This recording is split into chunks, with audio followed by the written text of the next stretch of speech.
This is episode 8 of the Riff Tacos podcast. My name is Paul Misko, and happy Monday to you all.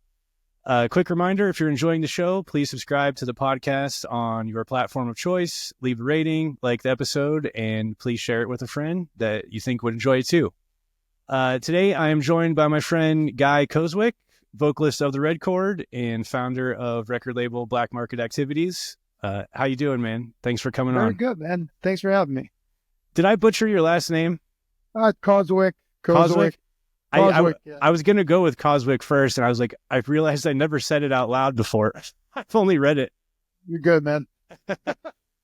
No, so it's funny. I was just telling somebody the other day, people, telemarketers call me and they slaughter it. And like a lot of people were just like, Kozowski, Kozowalski, like to the point where there's no ski in it. Like it ends with YK at the end, but yeah, there's no S or yeah. Yeah, so it's funny because like I've had times in my life where like people are just calling me Ski, and it's like, but there's no Ski. You'd be surprised how many people fuck up Misko too. It's always the last one they guess, but I guess they're both kind of not very common last names. So yeah. Well, we can begin wherever you want, but one thing I'd like to hear from everyone is kind of your origin story, like what got you into music when you were young. If there was like a pivotal moment you realized that you wanted to become a vocalist, you know, what got you into metal, and kind of go from there. Sure. So when I was young, like my dad always liked music. He would always play bluegrass. He had like a bunch of random stuff that he would just listen to on cassettes or on the radio. Like he loved like ZZ Top and stuff. And I remember it was a nice little bonding experience where like he would just kind of shut everything else down and just have like the radio playing and just tune out the rest of the world. Like, and that was when I was like real young, like, you know, before I was 10. Yeah. I didn't really start getting into music until I was probably, like stuff that I would like listen to on my own until I was probably in middle school. And it was funny because like my mom started asking me like what I wanted for cassettes and stuff and like, what do you like and things. And I wasn't really, you know, I just had the stuff that I would hear around my dad. And, I remember like she caught me like singing along to like stupid radio songs. So I remember like the early cassette tapes, like when I was a little kid, was like probably like, remember she bought me like MC Hammer and Paula Abdul. And it's just like the most like random things. And a lot of it wasn't so much that I was really crazy about it as much as like she knew that I liked a song or two on the radio when I was like 11 or 12. And then suddenly she was, oh, okay, cool. We'll just roll with this. And she was just buying me all these cassettes. Most of what we were listening to though, at that stage was, I remember like I had a bunch of, there was always like weird vinyl, and my mom would like get these like He-Man, Masters of the Universe and Star Wars like soundtracks and stuff. So the records are always just playing. Yeah. And, well, he liked the movie. He must want this. Yeah, it was strange. And like, I just remember like these, you know, putting these records on of like He-Man, like stuff. Then like, so when I actually started really liking music was, probably like kind of the grunge era. My friend Joe and I started listening to, a lot of this like grunge music, like, Stone Temple Pilots, and there was a real quick progression from when it was probably around the time that even maybe like the Crow soundtrack came out, that just like drinking from a fire hose, getting into so within like probably like around 93, 94, I went from like listening to all like the Mudhoney and, you know, Soundgarden and Stone Temple Pilots and Pearl Jam and things like that, to suddenly I was listening to Nine Inch Nails, still one of my all-time favorites. Yeah. Anthrax was the first, Sound of White Noise was the first actual CD I bought. And within like no time at all, suddenly I was listening to Pantera, like Far Beyond Driven and like Napalm Death, Scum. And I just started listening to like really obnoxious stuff. Right. So Anthrax was kind of that like spark.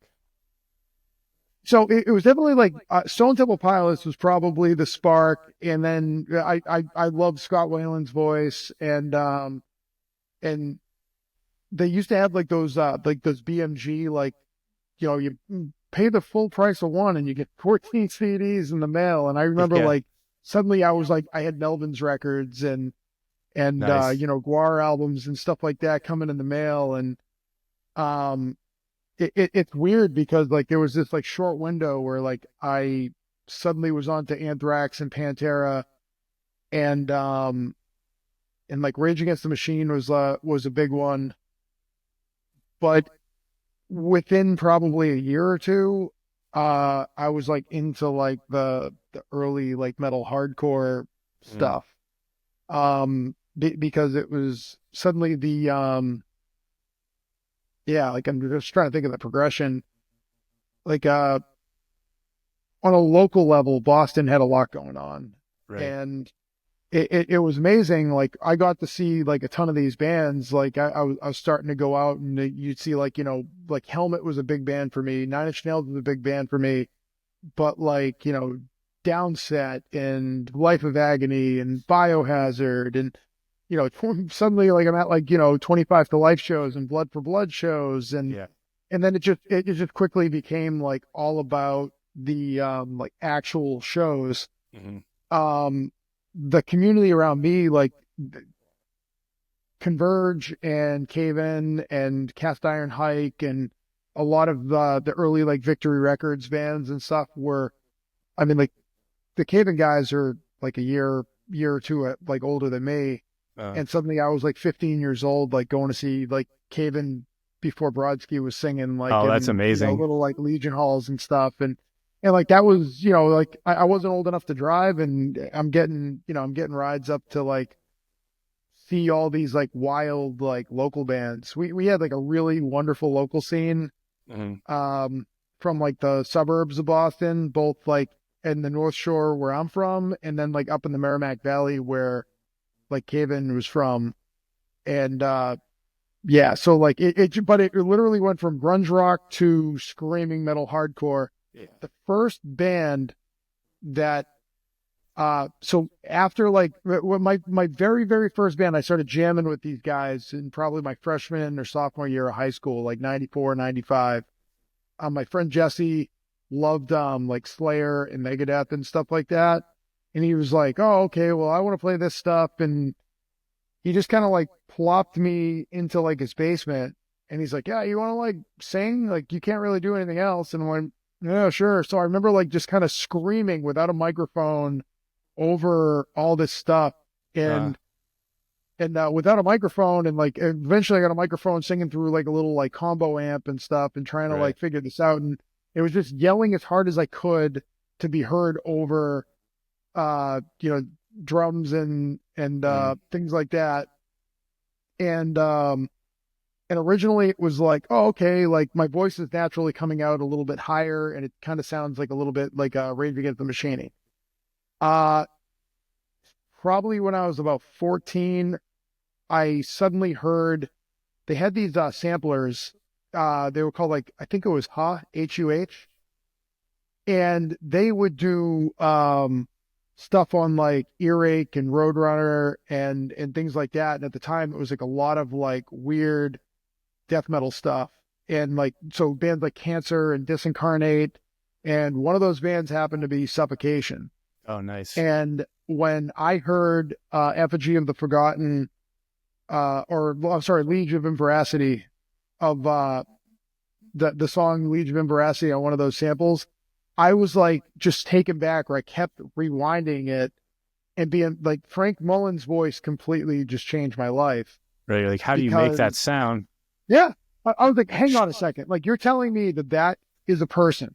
That is a real life person. Like, no, that like, there's an effect. There's something that like, and I became obsessed with the idea of, wait, so how did like I go from the screechy like Rage Against the Machine thing to Frank Mullen? And I was just trying like all this stuff because I'm like, there's got to be more to this. Right. And like at some point I was like, oh, okay, like my talking voices sound a little bit more like, Phil Anselmo, and my yelling voice is kind of like, now I can like do highs and lows. And I started realizing like from playing, from going to shows, like Boston just had like an interesting scene where there's a I was just looking this up. We had a club called the Ratskeller. It was called the Rat for short, and that was in Kenmore Square, like in the like kind of the right by like Fenway Park in Boston. And the Rat would do all ages punk shows in the morning, and then a hardcore show in the afternoon, and then a death metal show at night. Oh, and wow. It was like weird because you could like literally go and like you might be like $8 or $10. If you paid like a little bit more, you could basically stay around for the shows. So I would go out and see like the crusty punk shows in the morning, but I really wanted to see the hardcore shows in the afternoon. So I would see like bands like Code 13 and House Rotten and like Doom. And I started catching on that like these guys that were singing were doing the big monster and the little monster. Like so they'd have a guitar player and they're like, and the other guy go really, and I was like, oh, okay. And I'm like, I think I could do the big monster and the little monster. I could be Zach De La Rocha and Frank Mullen. Like it was just, and I was like obsessed with trying to figure it out. Did you have any interest in singing before you'd like that moment when you heard that for the first time with Suffocation? Or was it just like your friend was kind of pushing you into it and then that was the turning point? So my friend Jesse, we were in this band, this high school band called Erratic. And he was kind of like making this like medley of kind of, I don't know, it was like very simple chord progressions and almost like, it reminded me a little bit of like Rage Against the Machine influence, but then he would try to throw these like leads and stuff like he was Dave Mustaine, and it was a mess. And then like he wanted to do covers of some of the Radio Rock songs, but then change the lyrics to be about, he decided that he like had this religion based on worshiping apple pie, and we were changing like the lyrics to have something to do with apple pie. So it would like be like a Bush song with like apple pie references to this weird cult of apple pie. And, it was a little strange, but then we would like suddenly like, we'd have some like chuggy kind of like, palm muted song where like it was like pseudo death metal. We didn't know what, like, we just knew that like if you muted, did the stops, you could be like, like kind of like the beginning of like Hammer Smash Face or something, but didn't fully understand how to put it together. Just trying shit. Oh yeah. So it was a mess. And, I ended up like in the later part of high school, hooking up with these dudes that, it was like some of the guys that ended up like being in the earliest incarnation of like the Red Chord, that like, it was like, oh, okay, like these guys are better players. And like, all right, we want to do a song that sounds heavy and like we could actually like make it heavy. We had some of these like really killer local bands that, sorry, my for me, it was all about, all good. Go ahead. We had like a really amazing local scene. So, and I always kind of wondered in some cases, like how far our local bands like made it, because in Boston, they were huge. So bands like Sam Black Church and Tree were kind of like in that world with like Helmet, where they were always like, oh, they're going to get signed to a major label and they're going to kind of like blow up, and they're like sort of considered a hardcore band, but they're like also like a little bit quirky. Sam Black is wild, and I'm still like a fan to this day. I've never heard them. They're bizarre. And I'm kind of curious if you go back and listen to them now, because like they were like the biggest band in New England. Sam Black Church. Okay. The singer like was doing this yelling and screaming, sort of also taking influence from like I don't know, Mike Patton or Freddie Mercury or something like that. But then he'd be like yelling his brains out. And the guy's name was like Jet. And he was older at the time. Like when I was a kid, he was definitely like a grown 40-year-old man. Right. And he was just a nut. He would climb things and jump off of things. And we had this, there was this big coalition that would do this thing called Freedom Fest. And it was this whole coalition about legalizing marijuana. And they would have this big festival thing out on the Boston Common. And a lot of those bands, Tree, Sam Black Church, Boston at Powerman 5000, Clutch would come up and play it. And there'd just be like, in my head, there's 20,000 people on the Boston Common, and it's just this mess of bands. But like the same way, like Clutch was up here playing with these bands, and they were definitely, Clutch was doing stuff with, I remember seeing them with like Helmet and like Marilyn Manson and stuff. Mm-hmm. And so like they were sort of like on the brink of, everyone was like sort of on the brink of blowing up. But on the other side of it, like I was going to see bands like ISIS and Neurosis and Candaria and Overcast. And those bands would also be crossing paths with Powerman 5000 before they were like a major label band. And right. So that's there was crazy. Just, like, I didn't know they were from there. Yeah. So Powerman, Powerman, like I want to say there was like, I think the singer is like related to Rob Zombie. Like they're from like, oh, this I think I remember somewhere. that. Yeah. Yeah, so like Overcast and Powerman 5000 will play together. Candaria and Powerman 5000 will play together. You get some, I don't know if Caven ever did, but like it wouldn't be uncommon for that. But very quickly it became all about the like the live shows.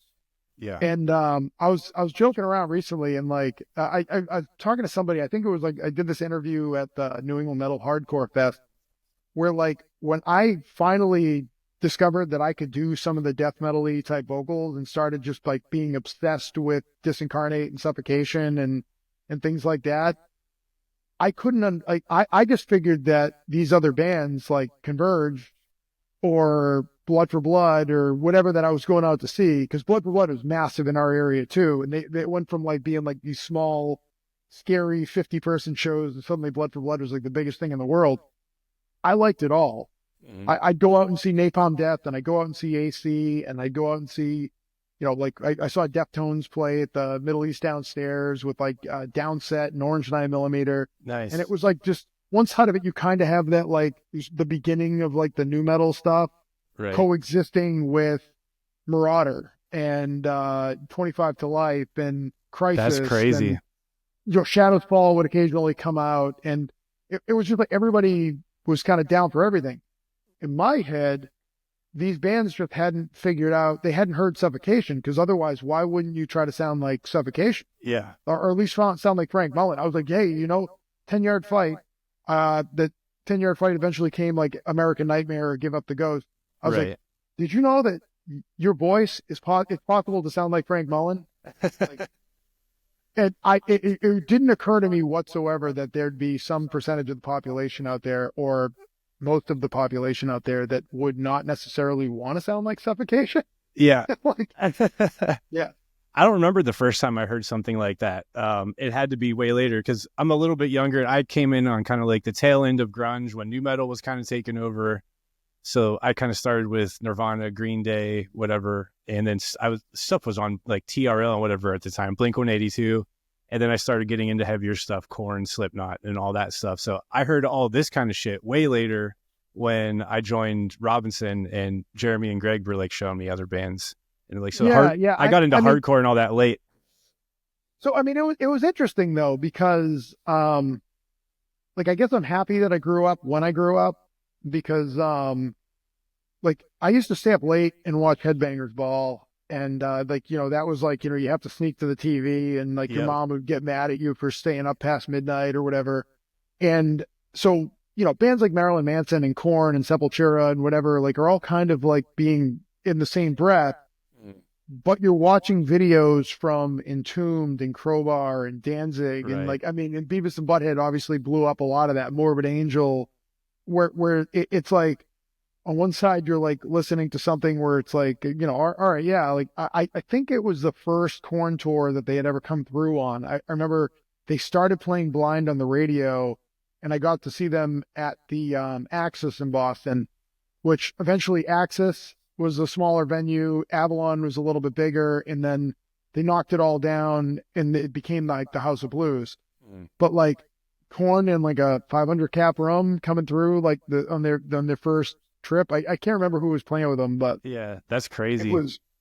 But like they had like a couple like local radio stations. They would either showcase local bands, or there's this thing on this radio station WAF called the Top 9 Tonight, and I used to like line up my boombox to like record the stuff off of the radio. Like it sounded horrible, but getting Typo Negative and Biohazard and Pantera off the radio at the same time as, Korn and things like that. Like, I mean, like that's pretty, like, and it wasn't weird that, okay, like, yeah, Korn is on the radio, Orange 9mm is like on the radio. Like, it was pretty neat.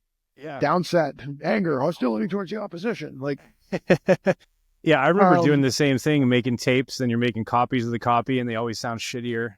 And oh yeah, it's so fun though. It's such a special time compared to now, and everything's so accessible. Yeah. I mean, and it was kind of crazy just because like I think about like it kind of blends together in my head because like I remember I saw Deftones open up for Pantera and White Zombie, and AC was the opener on it.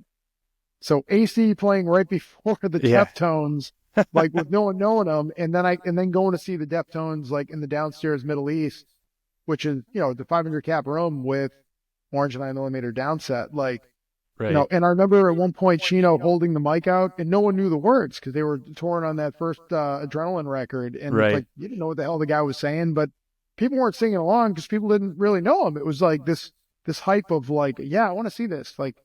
They're playing that like 7 words or board or whatever, and it was like, how is this going to translate live? Oh, okay, they're flipping out on stage. Yeah, that record had its own sound. They never kind of went back to that. Yeah, it was neat, and I mean they became like something a lot more prolific, but it was just like that blend, like from '93, and just being like, okay, I have a tape collection that consists of MC Hammer and Vanilla Ice and Paula Abdul, to suddenly owning Sound of White Noise, to suddenly like I'm listening to Suffocation and Disincarnate, and then like all of these like really, like I used to just buy up everything and I'd go see everything, and like we had a couple like cool areas where people were like very devoted to bringing like out of town bands through. So like our local bands, besides Cave-In and Converge, Piecemeal was Kevin Baker from Pope Conspiracy's first band. Okay. And they were like this straight edge metalcore band. This band Humans Being from the North Shore was just doing something kind of like weird and interesting. The pre-Unearthed band called .04 was like this moshcore kind of helmet, kind of like moshcore stompy thing, and like they would bring PA bands, and I remember like a band from Pennsylvania coming through, or 25 to Life coming up, or like some band coming from like Maine or Vermont was like such a big deal. Yeah. So like getting to see Mushmouth, getting to see Polyglot, or 5 Seconds Expired. Eventually they became like Non-Compos Mentis. We had another couple cool local bands. There was a band called 7 Day Curse, who was like probably the first like stompy moshcore bands. Like they had a demo this wild, or Shadows Fall, when we finally started like getting them out to the eastern side of the state. And like even like our early shows, like I want to say like 99, like we started playing with like bands like Killswitch Engage, and like there was like no one there. We were playing these shows with All That Remains and Killswitch Engage and whatever, and there was 50 people. That's wild. And was that the Red Chord then? You started in 99? Yeah. So I met up with some of the guys that could actually play. The band was called Water Child, I hated the name. I wanted to call it like, like Starface or Hatchet or something, dumb. And like they were like, no, we think we're so whatever. We started playing shows under Waterchild. Eventually we changed the name. Waterchild kind of broke up, but Kevin from Red Chord was playing drums. Kevin then realized he was a better guitar player than a drummer, shifted over to guitar, and we eventually recruited Mike Justin. We started playing shows under the name Ictus. And when we got Mike Justin, like in the early 1999, eventually he hated the name so much, like that he was just like, I'm not going to be in like, we were like, he's a typical drummer that like he was in 10 other bands. Yeah. And even at that time, like he was just too good. So it's like, he was so good, I'm not going to be in your band unless you change the name.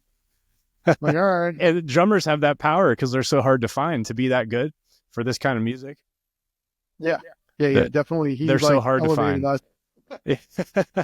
And so, where did the Red Chord name come from?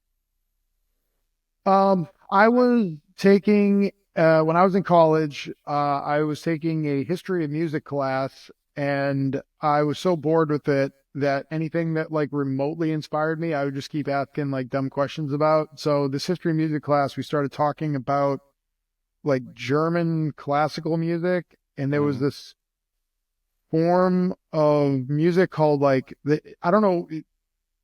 There was something called like Speckstumme or something, and I don't know how to spell it or whatever, but it had something to do with.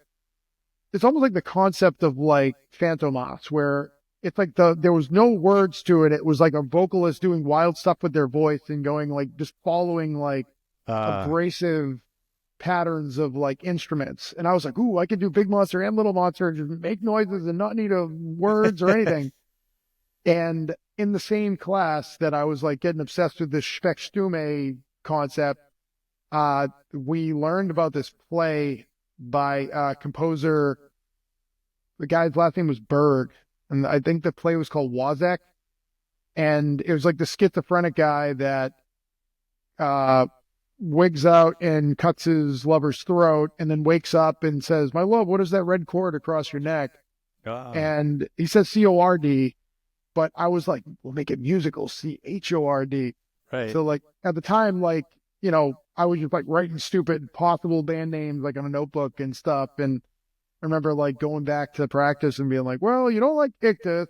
And, we were tossing around like, all right, how about Hatchet? How about, Bloody Nose? Like, band names are the worst to come up with. That's like my least favorite part of it.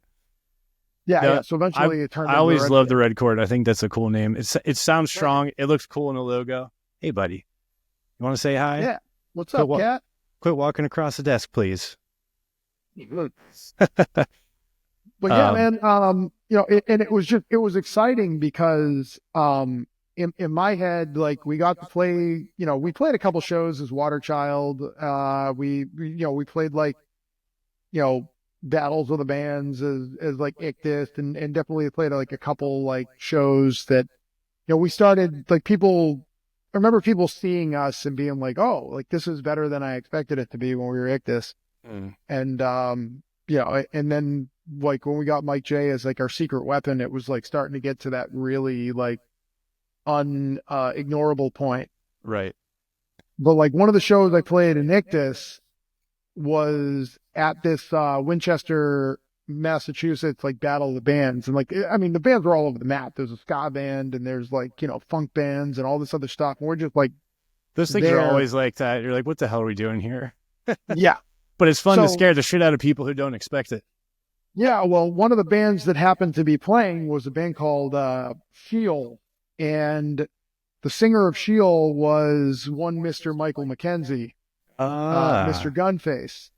And also present at the time in one of the other bands, I can't remember what the hell the band was called, was Aaron Heinold from Hive Smasher. So it was like we kind of crossed paths and like people like exchange like phone numbers and email addresses and stuff like that. And it was weird because like I meet Aaron from Hive Smasher as Aaron from some terrible local band. And like that started like this community of like him bringing out all of his friends to whatever band shows that I was in, and like meeting all these guys that ended up sort of becoming like lifelong, friends and like, associates. And then at some point, like I remember talking about like weird death metal and stuff with Gunface, and he mentioned that he also played guitar. So when we started shifting members around, it was like, hey, I don't know what made me just call him out of the blue, but I called him at his old work or at his mom's house or something, and was like, all right, hey, do you want to make noise together? And he was like surprisingly receptive to it. I mean, but we were like, probably 18 years old, and it was really like cold call. Yeah, pretty much. And so he was already playing guitar for a while then, and just singing in another band, or? Yeah, so he was singing. He was fascinated with like doing these like home recordings and stuff. It's funny because he's right-handed, but he learned how to play guitar strumming upside down and left-handed just because he didn't know how to hold it. Yeah. So like suddenly he has this like people like see this bizarro, up pick whatever. I was just gonna say that when we did that guitar wrong. When we did that Europe tour together and I watched him play and I asked him about it, I was like, so you up pick like everything? And he's like, yeah, I don't like, that's just how I learned and figured it out. And I forgot he was backwards. Yeah. So he's sitting there with the guitar like in his lap with no strap. And I think he was like just strumming towards himself with his left hand. He could have like, had he learned properly, we sort of saved all sorts of headaches and guitars. Whoops. Well, I'm nowhere near as good as him, but I'm left-handed and I play right because I thought that made more sense to me. I'm like, the hand that's doing all this stuff, shouldn't that be your dominant one? I don't know. I also pick like not up backwards, but I hold my pick opposite angle everyone like you're supposed to. But everyone learns and figures out their own way, especially when you're self-taught. And yeah. But so you guys, your first record was 2002 was Fused, right? Did you do anything before that? Yeah. We did, so Ictus did this record, and some of the Ictus songs ended up being morphed into the earliest version of like Red Chord songs. Except that we like got them over with by having Mike J like double time them and just play fast. Yeah.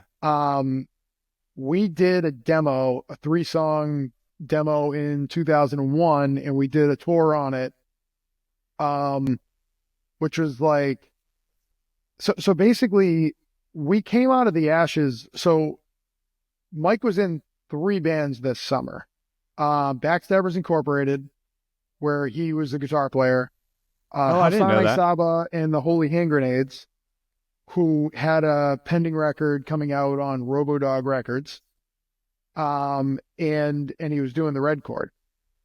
So Backstabbers Incorporated, the singer was Ryan McKenney, which is the singer from the band Trap Them.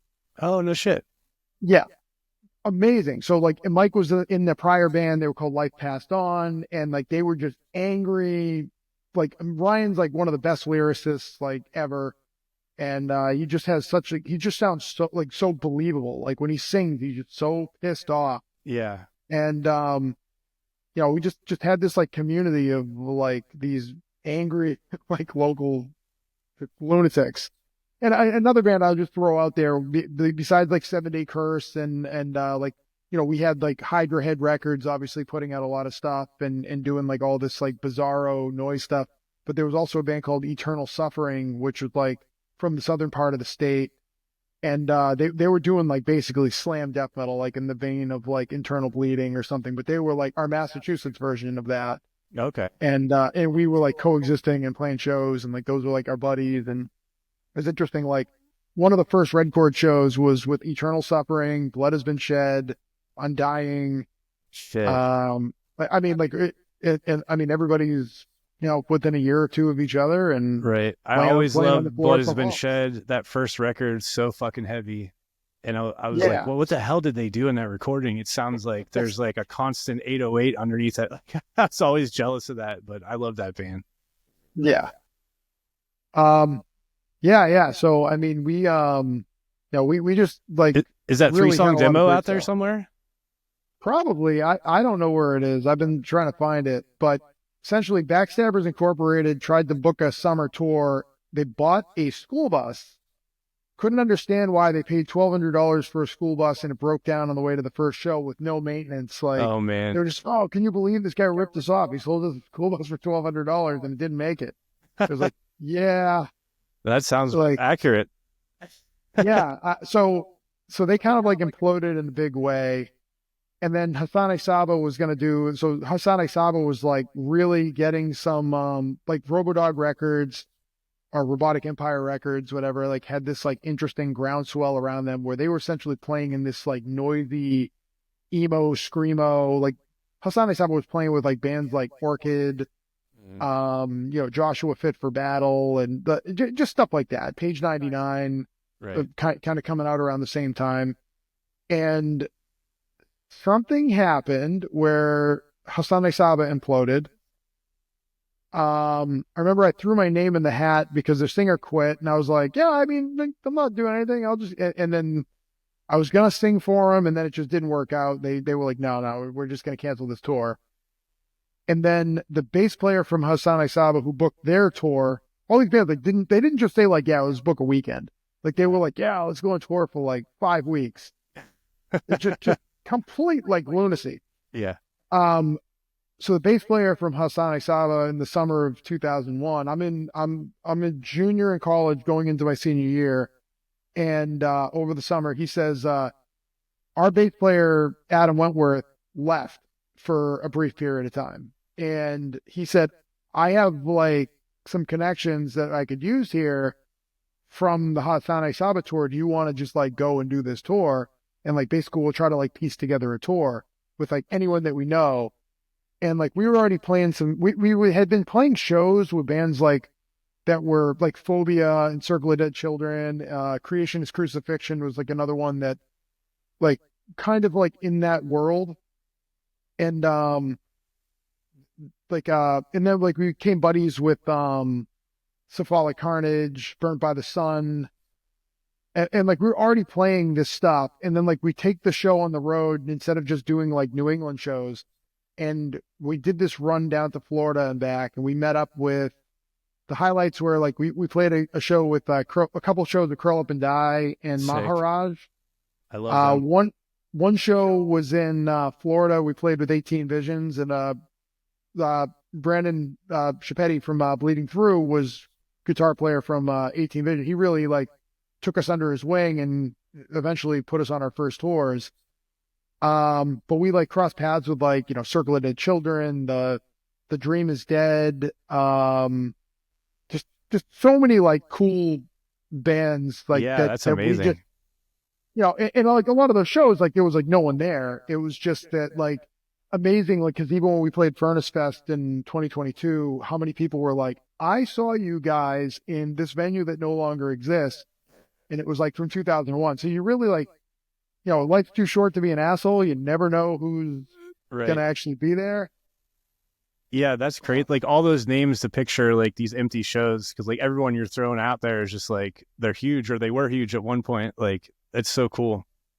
Yeah, I mean, like Curl Up and Die, like, I mean, remember those shows, like, they had just got signed with, like, Revelation, and the shows weren't, like, big by any means. I remember we played, Right. like, Daytona and, like, some other place in Florida or Alabama or something with them. And, like, we ended up, they got to be friends with Adam that came back to the band after that tour. And they stayed with Adam while they were, like, recording a record, like, Curl Up and Die was recording with, like, Kurt Ballou. And I remember like going down and like I had some like vocals that like, a little guest appearance on like that Oh, you did? Curl Up and Die record. Yeah. Nice. Which one was that? I don't know. It's the one that has like the 2-second tracks. We are Oh yeah. all dead. Yeah. That's Is that you? I'm buried in there somewhere. Oh, that's I don't think awesome. That was my favorite one. I love that record.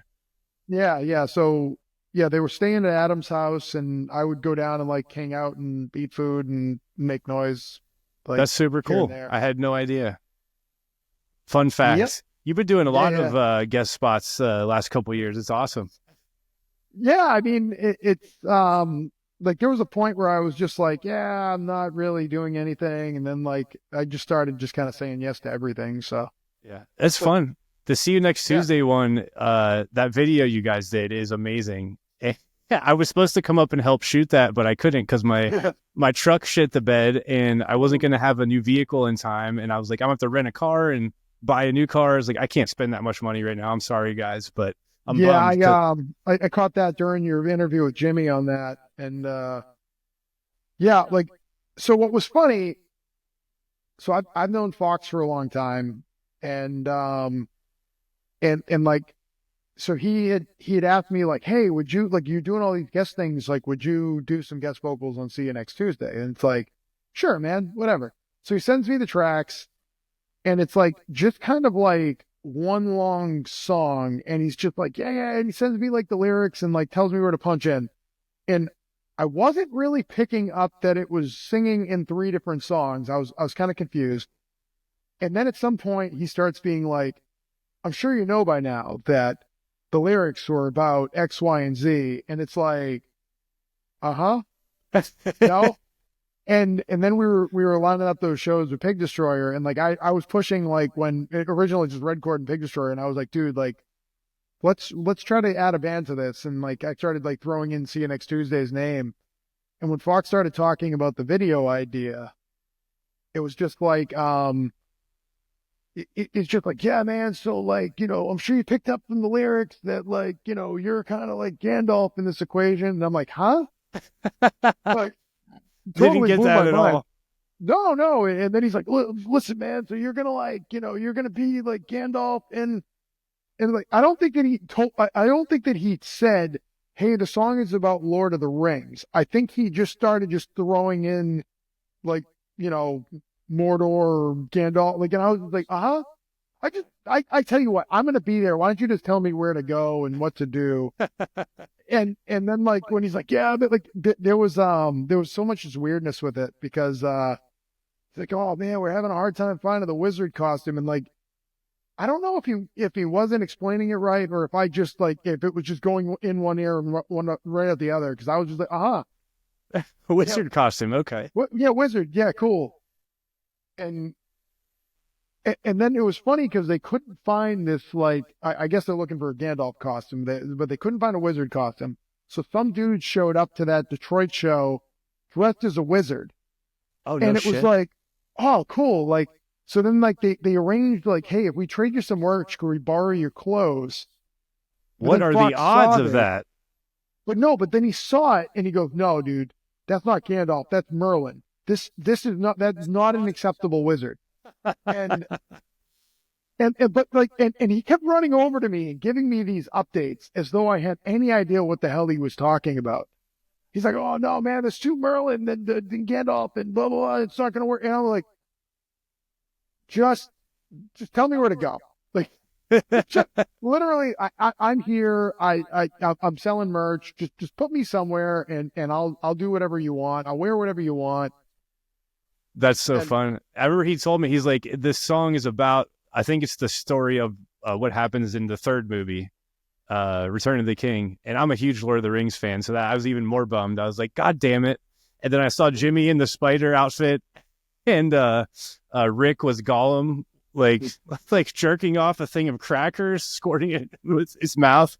I know you yeah, weren't there for all that stuff, but I was like, man, I hope you yeah. guys want to do another one because that was fun. I have a feeling that they're a type of band that if you pitched them an idea on something, that they would very quickly make something bizarre happen.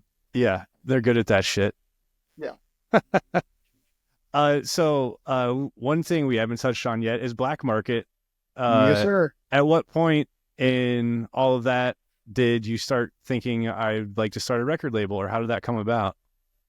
All right. So, there's a combination of stuff that was kind of going on in the same time frame.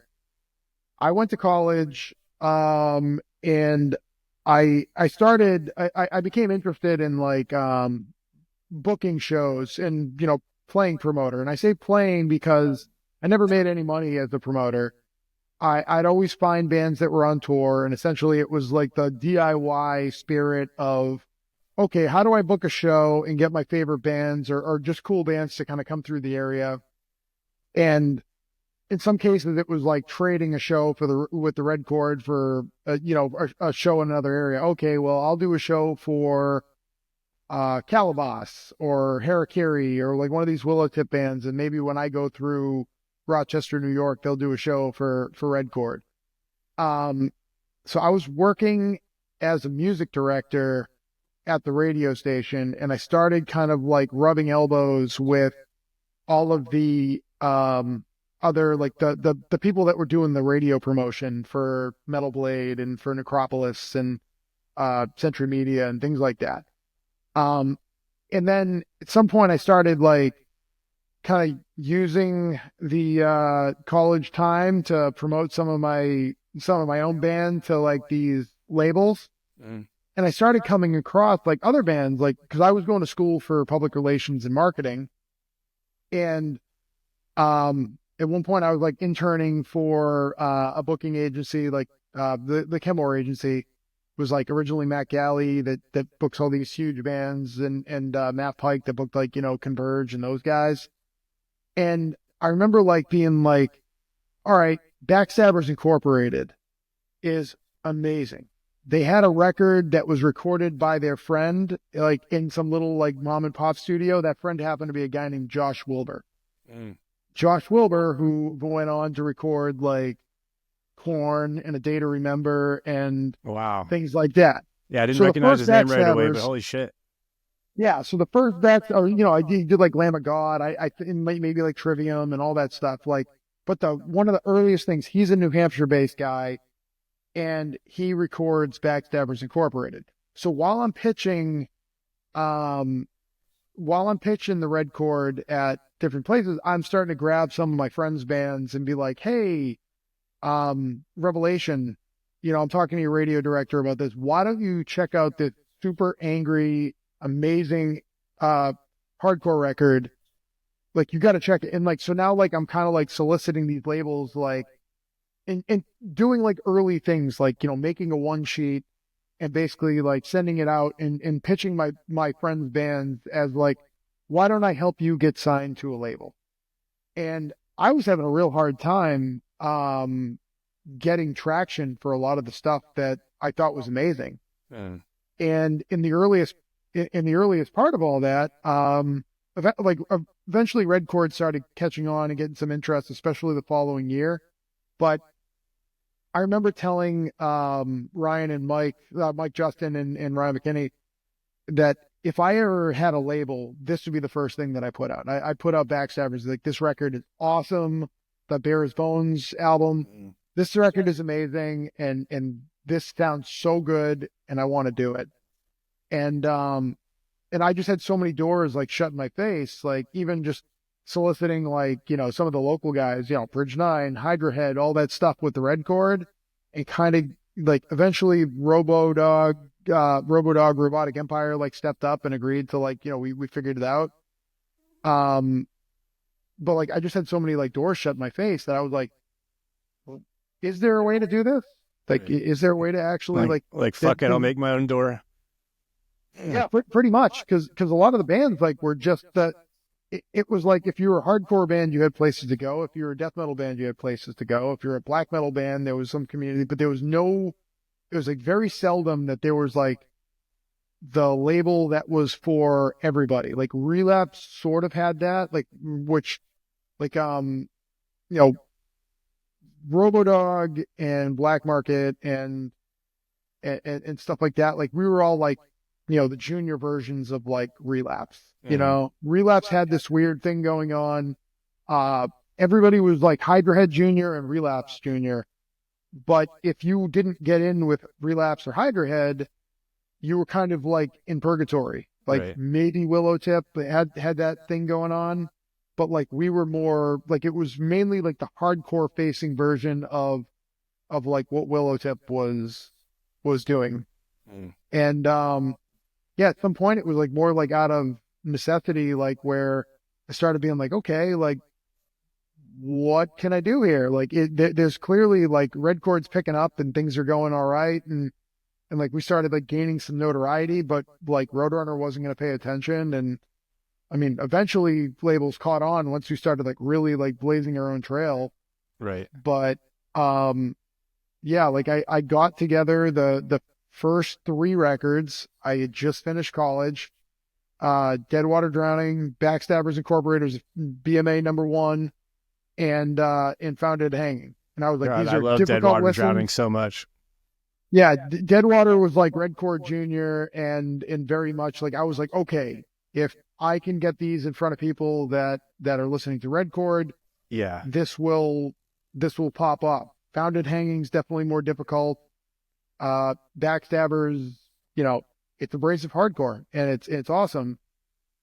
But I was working a day job. I was booking all these shows for no money. I booked these Lit Golden Skies, and I booked shows for like, Mastodon and, just whatever bands that needed shows coming through the area. I'd get them some sort of little, 40 cap room. Yeah. And I was just starting to like promote my friends. Hey, while you're here, let me give you this CDR. Like, and, I remember it was like 2002, I finished college and made the decision that I was going to like start.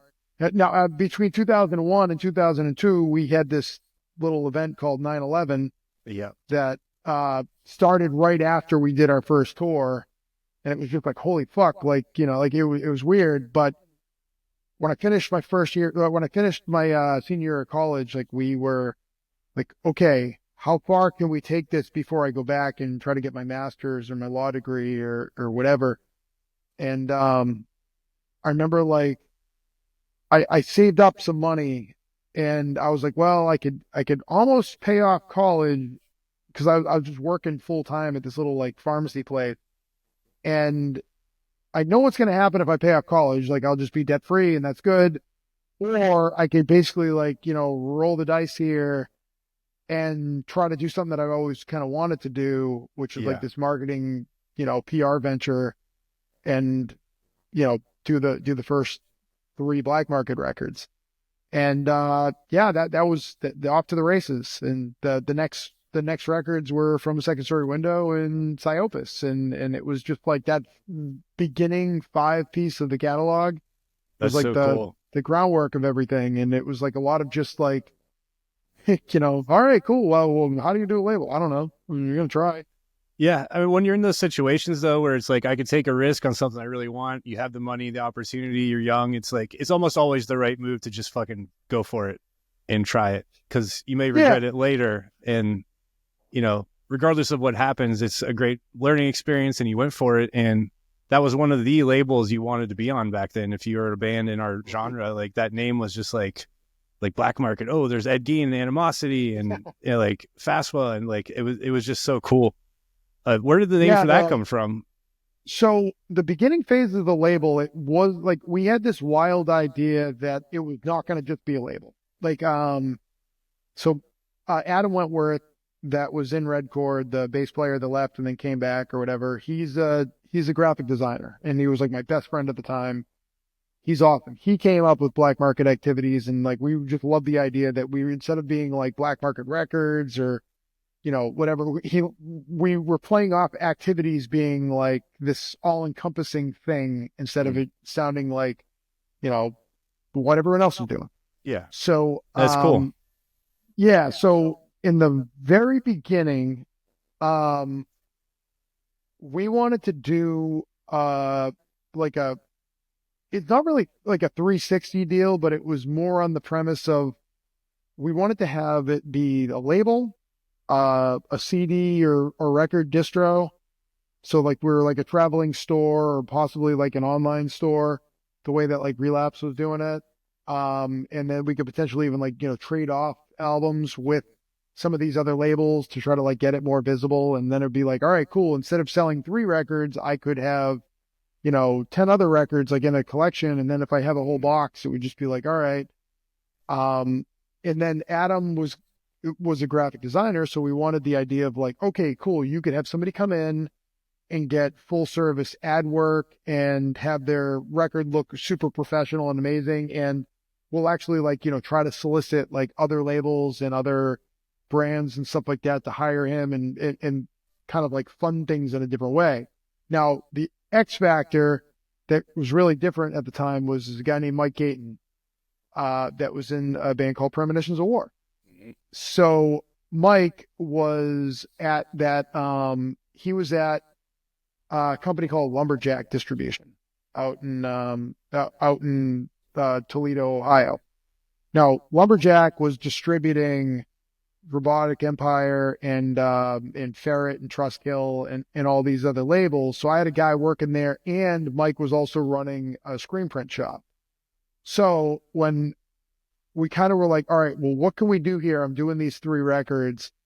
And when you first press an album and you ship them from wherever you made them, and they land in your parents' living room, and now you're looking at 6,000 CDs, you will shit your pants to be like, what did I just do? Yeah.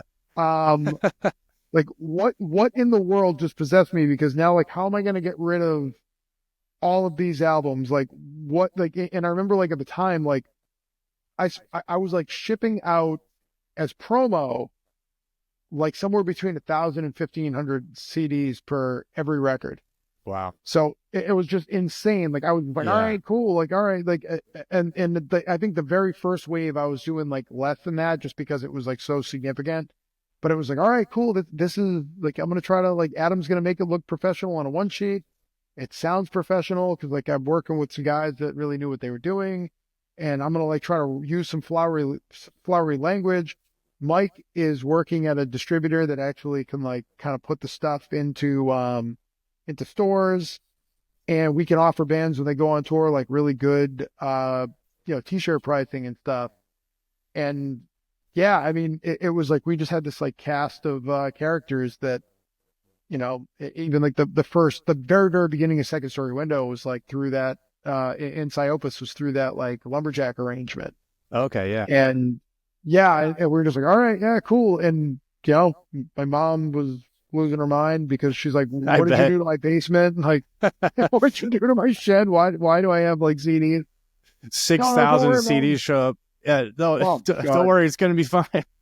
No, it's cool. It's cool. But yeah, I mean unfortunately, like the big like 3-way partnership, and like we were kids, and we like fell on our face with like how to do things, and like we couldn't afford to like give bands like terms on merch, and like, all right, yeah, sure, cool, like we're always on tour, so.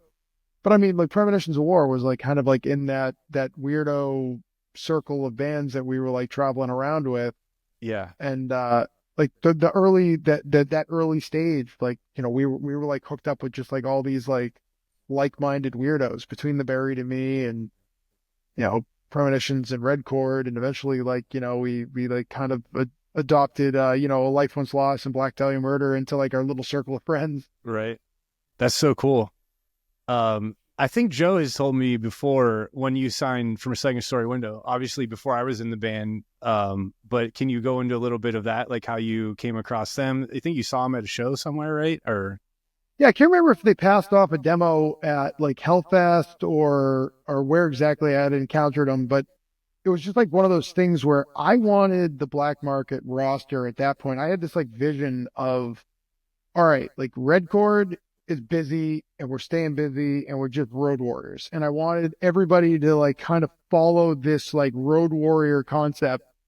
And when I remember talking to Joe and Derek and just being like, they're like, yeah, well, we'll play anywhere, anytime and whatever. Like, and we have this like dude core theme where like, we're just going to be buddies and engaging. And like, we think that like by putting ourselves out there and by being like super chill with people and by playing all the time and stuff like that, that this can kind of catch on, and like we will let our live performance kind of speak for itself and help this thing grow.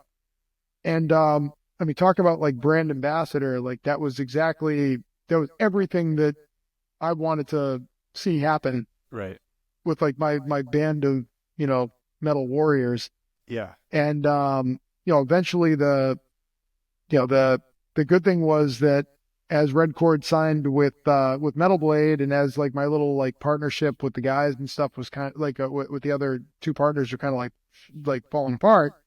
It was like, okay, well, hey, Metal Blade, like, what can you do here to help?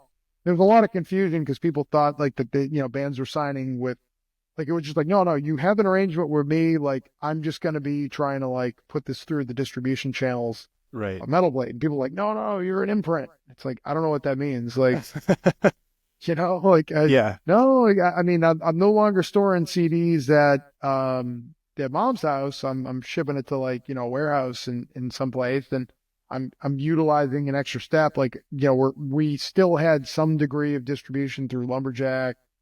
And then eventually it like moved over there entirely, like when they started fizzling out. But yeah, I mean, Second Story was like the ultimate band for everything that I wanted out of a band, during that time frame. Like, just to be hungry. Yeah, they were hungry. They were eager. They were really, really appreciative. And, it's like, when I started, and it was definitely like a lot easier to pitch. Like it got super, like in the earliest stages of Black Market, like people caught on to Deadwater. We took them out on like their first trip, but Founded Hanging was a tough one. I mean, Keith was booking Hellfest, and I tried really, really hard, but they were like a difficult listen. And I was just like, hey, I need to like hook these guys up with Keelhaul or Botch or, something like that. And I was having a hard time like getting them like proper, like, okay, like, can these guys go on tour with 18 Visions or something? And I got a lot of doors shut in my face for like Backstabbers. They just didn't catch on, like that they were not well received. And to this day, I don't think that people give that Bear's Bones record anywhere near enough credit for. I need to hear that again. I haven't heard it since then, probably. But yeah. I mean, and even like the record that they did after that, I think Josh might have done that. They did a record on Trash Art that While You Were Sleeping. And I mean, it's awesome. And they did two records on Trash Art that they were both pretty incredible. They always sounded great because they were hooked up with, I don't know if Josh did both of the other ones, but really cool stuff. Yeah. I mean, I think you could find it on YouTube somewhere. I don't think Bear's Bones streams anywhere. It's not okay. Yeah, you could find anything on YouTube these days. Yeah. I just had on Shane Cashman. He was telling me about a band from New York. I was just looking up that he's like, it's probably not out there.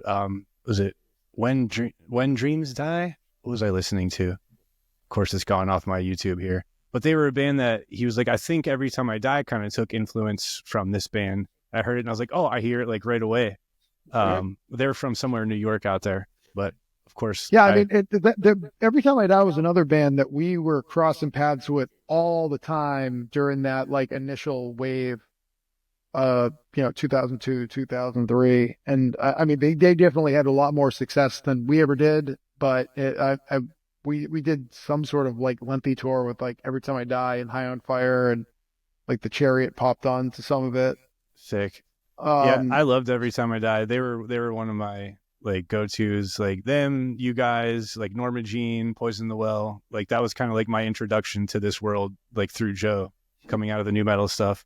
I remember the first time I heard Fuse, it was from Rob in From a Second Story Window. We were at like a party somewhere and he's like, you have to fucking hear this. And he puts it on and I was like, holy fucking shit. I didn't listen to like a lot of death metal or anything yet. So like hearing that and like just the intensity of the guitars and drums, I was just like, I am just hooked right away. So you guys were definitely a big influence in like my transition out of the new metal to the more metal hardcore stuff. So we were all big fans of you guys.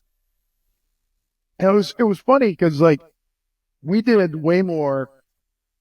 Like I think about what my aspirations were during that time frame, and it was like we were having discussions in the very first wave of the band. The first label that ever offered us a deal was a label called Cacophonous Records. And they had some sort of tie to like Cradle of Filth or like the black metal scene or something like that. and we ended up like not going with it. We just we were still like trying to like explore it. Remember we were talking to Necropolis / Death Vomit Records and just other like bizarro, like super underground, like type of these like, the Necropolis was doing bands like Exhumed and stuff like that. And like our goals at the time were like, okay, if we could do this record and have it be with a gore label, and then maybe like, we'll hook up with Hatebreed and do a record with Stillborn. If we, maybe Ferret always said no. Ferret Trustkill wouldn't touch us. Hydra Head said no. I was like an annoying little brother, like to Aaron Turner and Mark Thompson. I think we begged Ferret at one point too. It's like I don't know when it was, like after the last record or something, but then we like broke up right away anyway. Yeah. And it was just like, I mean, it was just kind of funny because like the more like grindy that you were at the time, which it didn't make any difference to me. In my head, it was all the same. Like, you just needed to sound, you should be trying to sound like Frank Mullen. But, like, we like, I don't know, we couldn't get, we couldn't get like off the ground. And then when it was like, okay, I want to play a show and I want people to show up. I want to play a show and I want someone to mosh. I want to play a show and have somebody sing along, like the way that these like other local bands on the North Shore were getting. And, eventually like we're turned into like, okay, these guys, like we're getting offered to go on a tour. Like we're getting offered Ozzfest. Like, and then it was like funny because like you get that like degree of like, whoa, you guys aren't true grind. Yeah. Oh, okay. Yeah. All right, good. Yeah, because I wasn't going to do a record on Death Vomit Records, but okay. Yeah. The true, you're not true this or true that. I was always like, to me, it's all just heavy music and it's just different flavors. I never gave a shit about subgenres of this or that. This isn't really this. Like, who cares? Like, we're all just having fun here. Well, dude, like in our heads, like we were, I mean, we're very, very fortunate that we met some like just awesome people in that first wave of the band. Yeah. And I would hustle because like I was like passing out this like the Red Chord demo tapes at all these shows. So I remember going out and like I made friends with Cephalic Carnage way early on, and like those guys are still like our brothers like to this day. Hell yeah! Like, I think we got to play one show with them once. I remember them being cool as fuck. They're awesome. Cephalic Carnage did a tour with a death metal band called Neuraxis, and they played at the Middle East upstairs. It was like a 200 cap room, and there was it was not very full. And I was passing out the demo tape.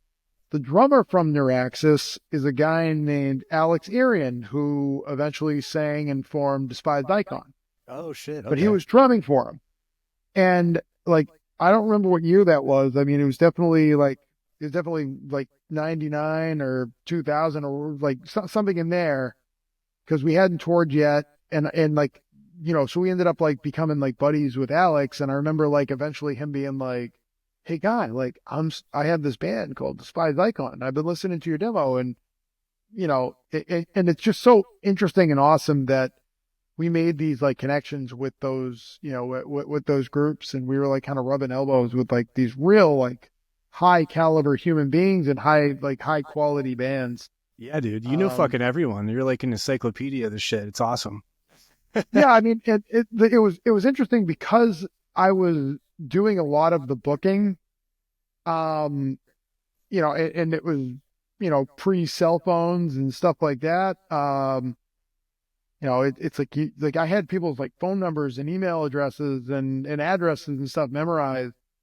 I know you well, one of your other podcasts, you're talking about the guys and like Remembering Never. And I remember like early on in like our touring career and stuff, we started like just bumping into those guys, like down in Florida, or like we all played some like horrendously small, unorganized show. It was like this ferret band called Suicide Note, Remembering Never, and us, like in a hall in like somewhere in South Carolina. Yeah. And I remember like usually it's like bands would fight to like, oh, who's going to headline? Like we were fighting to see like who was going to open up so we could get the fuck out of there. So remember, Yeah. never like got their stuff on stage early. And then us and Suicide Note like set our gear up, like facing each other and like made everyone stand in the middle. And we like played song. And like we just Oh, went that's back and awesome. forth. We Yeah, did that like with that See was, You Next Tuesday once when I was in Robinson. We called it battle sets. We did the entire tour like that if the venue would let us do it. yeah. And like the some of the guys from Suicide Note, like Jason from Suicide Note is also Jason from Sweet Cobra and Hawthorne Street Records. So it was like, just like made these like lasting connections with Yeah. with all these guys. And yeah, I mean it was just no, I mean you meet the same people that are gonna be like involved in metal and hardcore and stuff like that. You're gonna always like come across each other like that. That's like the beauty of like that whole community. So the lifers are lifers, and Right. you kind of can't get away from each other. No shit. What was I going to ask you? Oh, back to the Ozzfest thing. You guys did an Ozzfest, right? Yes. How was that? What's that experience like? It was an experience.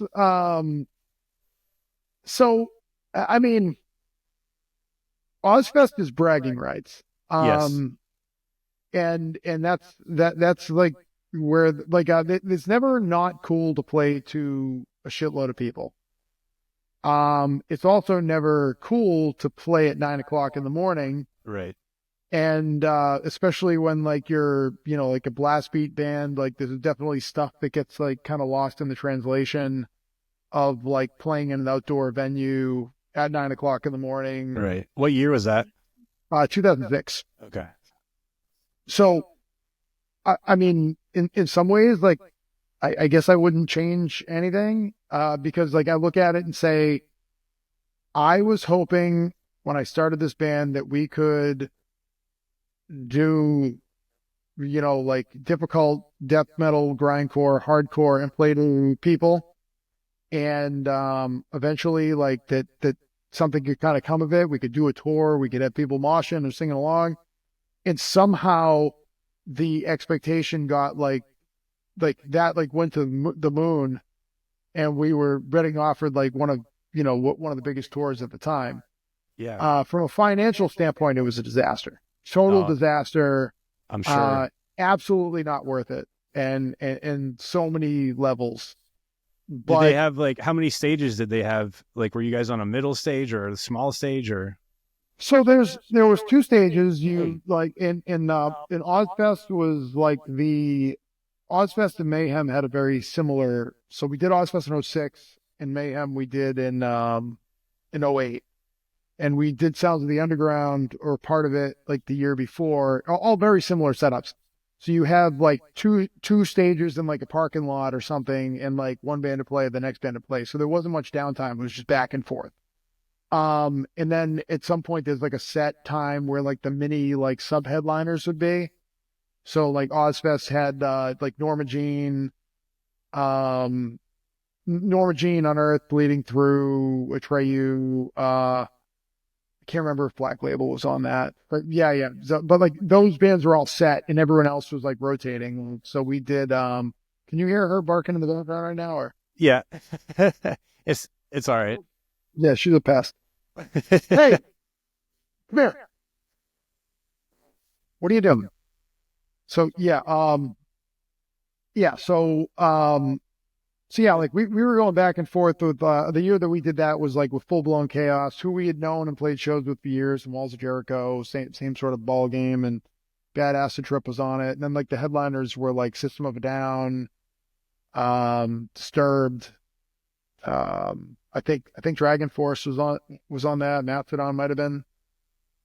On those big fests, where you're not one of the headliners, do they rotate your time slot every day so you're not always the one playing at like 9 a.m. or?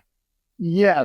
So yeah, you always had a rotating. So it was like, you're 9, and then the next day you're 9:20, the next day you're 9:40. So it was just like luck of the draw, and you could Right. sort of like pull it off where you could, oh yeah, well, we're scheduled to play at 9 a.m. in our hometown. Like, well, hey, I'll play at 9 a.m. in California if you let us play at, at like 2 o'clock in Massachusetts or something. Like people were pretty Right. cool about that.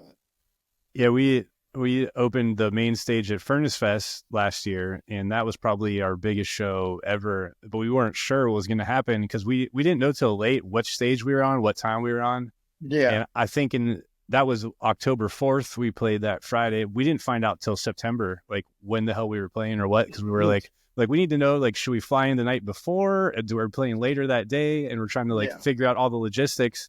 And then we found out openers of the main stage at like noon or whatever time that was, 1 o'clock. So we were like, I don't know if anyone's going to be there or if like someone else is going to be playing at the same time. So we don't have a lot of experience with those like larger fests like that. So we started we sound checked after doors were open. So people were walking around while we're sound checking. We're like, oh shit. And it was totally empty where we were. And then we take a break. And then by the time we started though, it was completely packed.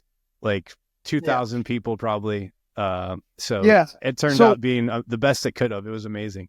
Yeah. So Furnace Fest is interesting because, like people talk about Furnace Fest and Hellfest and all that stuff. And Hellfest definitely, both of those festivals did really good things for us. We played Furnace Fest in 03 or 04, and we played Hellfest in like 03 and 04, I think as well. It's just that like when you think about like everyone has these memories of how crazy it was, and I mean I don't think the shows were doing more than 1,500 or 2,000 people like way back in the day. So we like play a middle of the pack show like at Furnace Fest in 03, and the only stage I think was like they had the shed stage. I don't think that they had any sort of main stage, and they had the other like remote stage for like the little bands.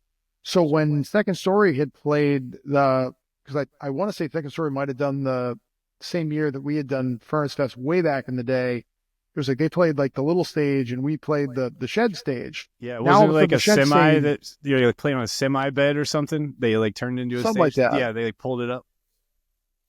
Yeah, like I mean, but it was like this small sort of thing, but like the scale of it, like I mean, if there was 1,500 people at Furnace Fest way back then, like that's so now all of a sudden it's like, oh, how many people are going to be there? Oh, we're trying to get 5,000, 10,000. Like, I mean, that's exponentially bigger.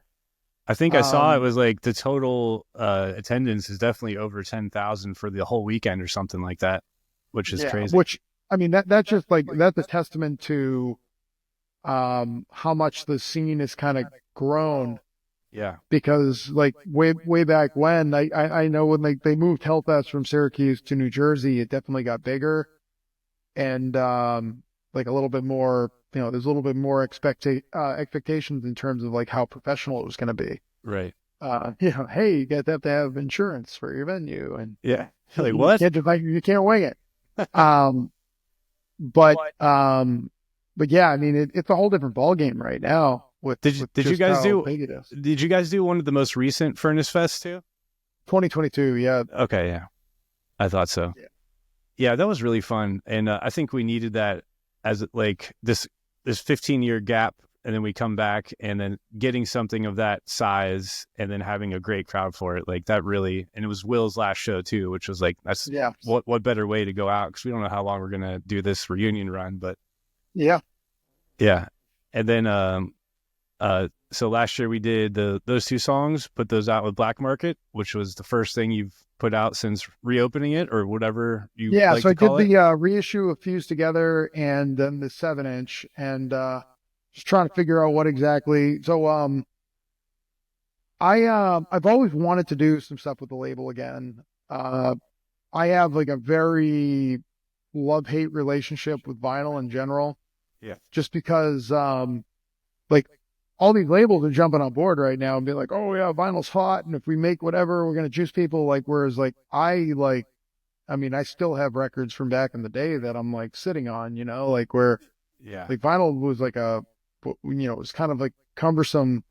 It's big, it's bulky, it's expensive to ship, way more expensive to produce, and then if you have a record and it like half sells, it's it's just like, whoa, there's like no profit margin. You just like, so like, I've had a couple of stages of the label that, like all of a sudden it's expensive to produce it. It's way more expensive to store it or destroy it.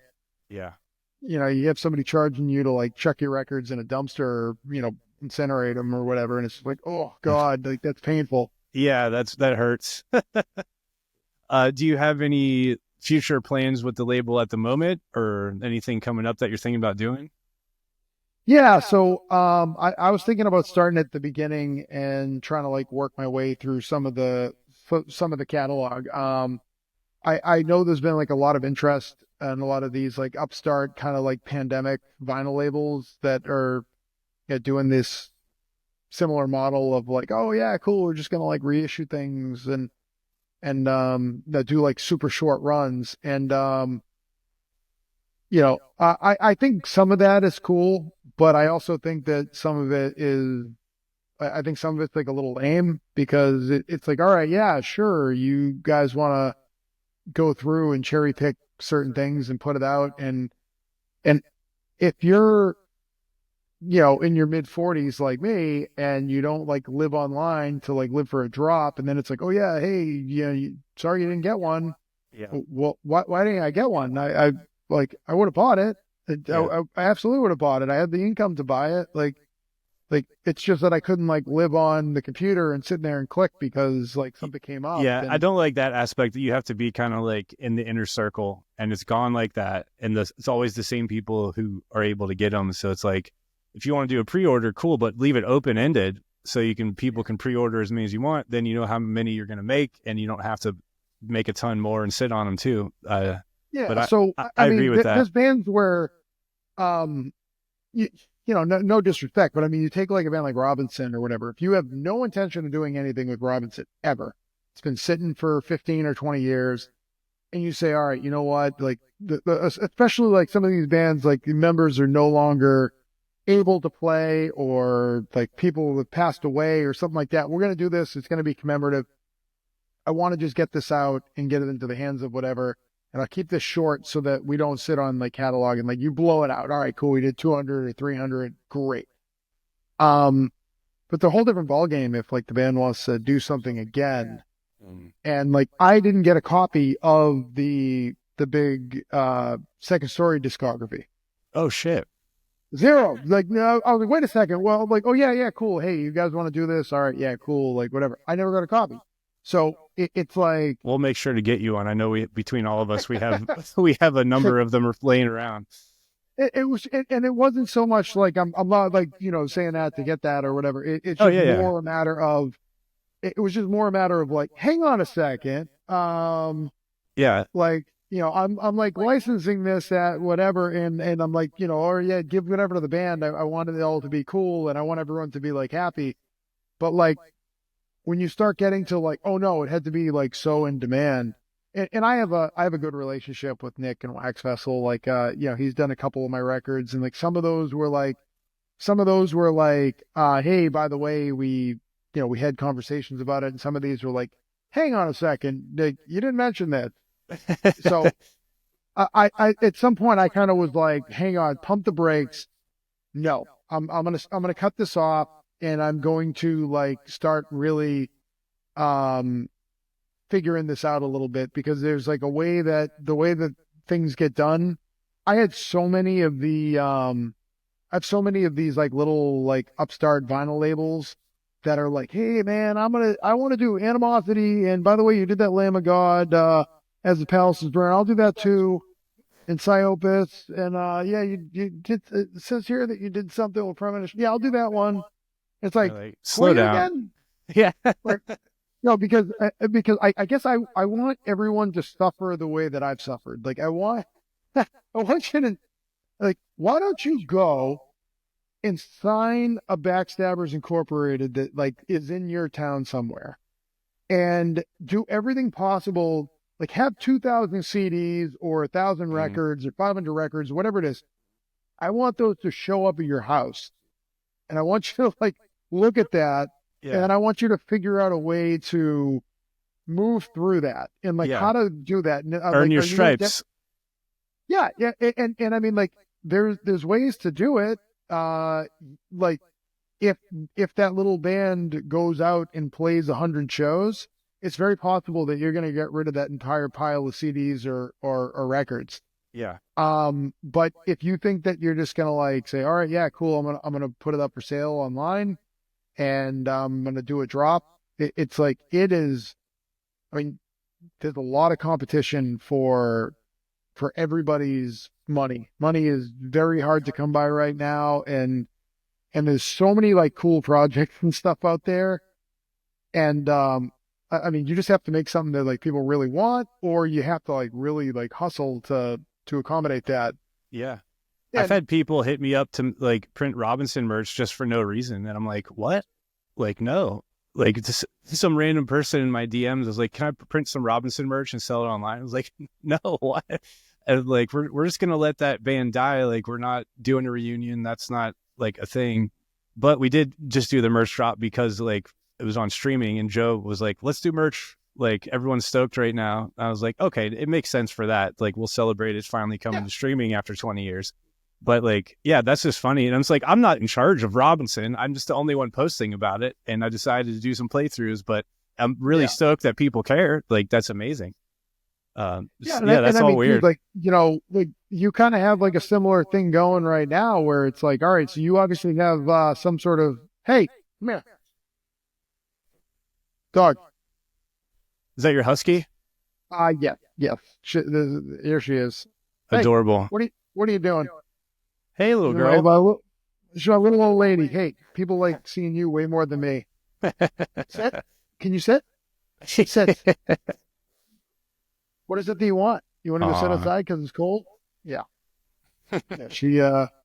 It's weird. So she's 11 now, and as soon as she realizes that it's cold or that there's snow, it's like we're not doing so great right now, just because she wants to wake me up at multiple times in the night to just kind of go out. I was worried that she had like a UTI or something, and it's just that she loves the cold. Cold, and I'm outside. Have you guys been getting smashed like us here? I haven't seen the ground in weeks. We have not been getting killed with snow. We've been getting killed with like the wind chill factor. Okay. It like this morning was like, I think like 9 degrees, and like, 9 degrees feels less than that, and just not pleasant at all. Yeah, I think we have some terrible days ahead, but hopefully February will start getting a little better here. Yeah, I get my some of my pipes are frozen right now. I gotta go address that later tonight. Oh shit, that's never good. No, I mean, thankfully I think it's plastic, so hopefully it's not gonna burst. But I was like, oh, okay, great. I forget what we were saying before she came in. Yeah. So I guess the gist of it is I'm all for. I kind of think that like the wave of vinyl and the wave of interest in these like old man 20-year reunion things, a rising tide raises all ships. There's not really like, it shouldn't be angry competition with people. And I know that like, it seems like right now, I know I had a bunch of labels hitting me up trying to like poach catalog pieces, and I'm just like, whoa, I think I'm just going to like roll the dice here and try to do this myself and work this out. And there's some projects that I've like been thinking of for a while. And I've been trying to figure out ways to kind of do things like, well, all right, well, what could I do with this that maybe somebody else couldn't? And I've been trying to like coordinate with bands, like where can we get a reunion show out of people? Can we do like you guys played the Red Chord show there where, we procured a venue and we made a big party of it, and we tried to make it with like, all right, like I'll put my promoter contacts back into the thing from back in the day, and I want to give somebody a special occasion where you're going to see a show that you wouldn't necessarily be able to see otherwise in like a really tiny venue in a really intimate setting. Yeah. The way that, you're going to be surrounded by 200 people, and it's going to be like really special. And that was really cool. I love that show. Like, we wanted to like do everything. We get the show poster and stuff in the background. And like, I hated it when I would go play a show with Converge somewhere, And like somebody would be like, yo, man, I made some Converge posters. I'm going to sell them.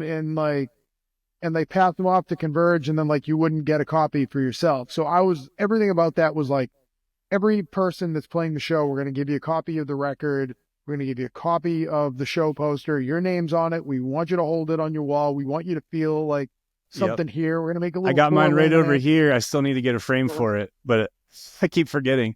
That weekend, like doing Brooklyn and then we were in Braintree. That was so cool, and that venue was great. So thanks again for having us. Like, yeah, man, and it, like just the fact that when I was poking around, like Dead Guy like played the Ratskeller in like 1996, and I don't know if they really made it or not, but that was like that show in last year was like the first time that we got Dead Guy up to Massachusetts, and from the 90s all the way up until then.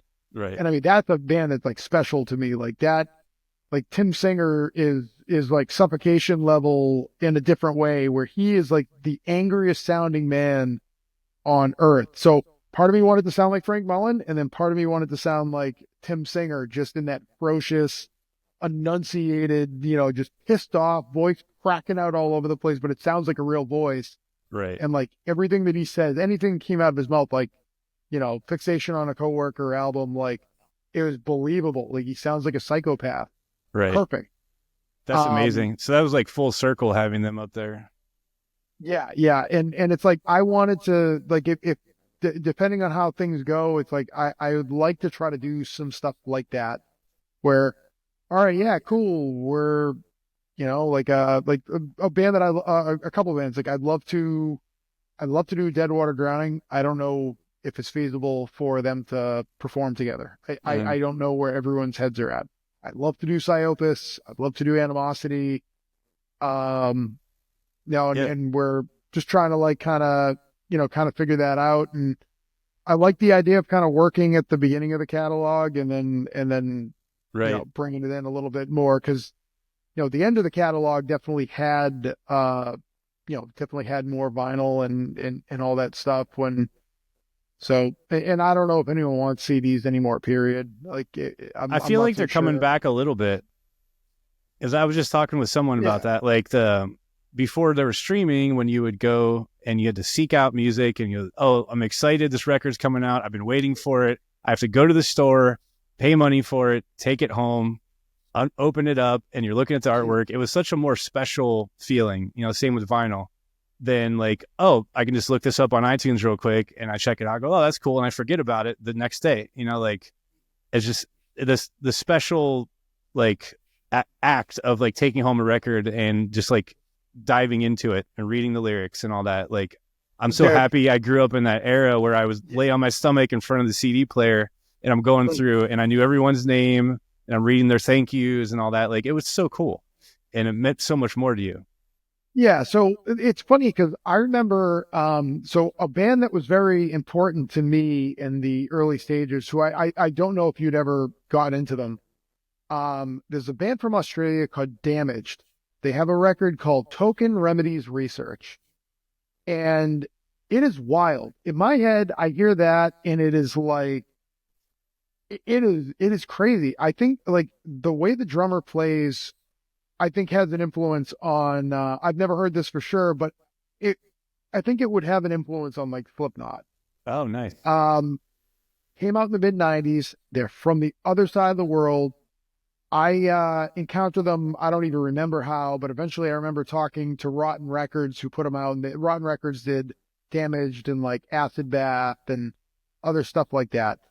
And Damaged is fucking wild.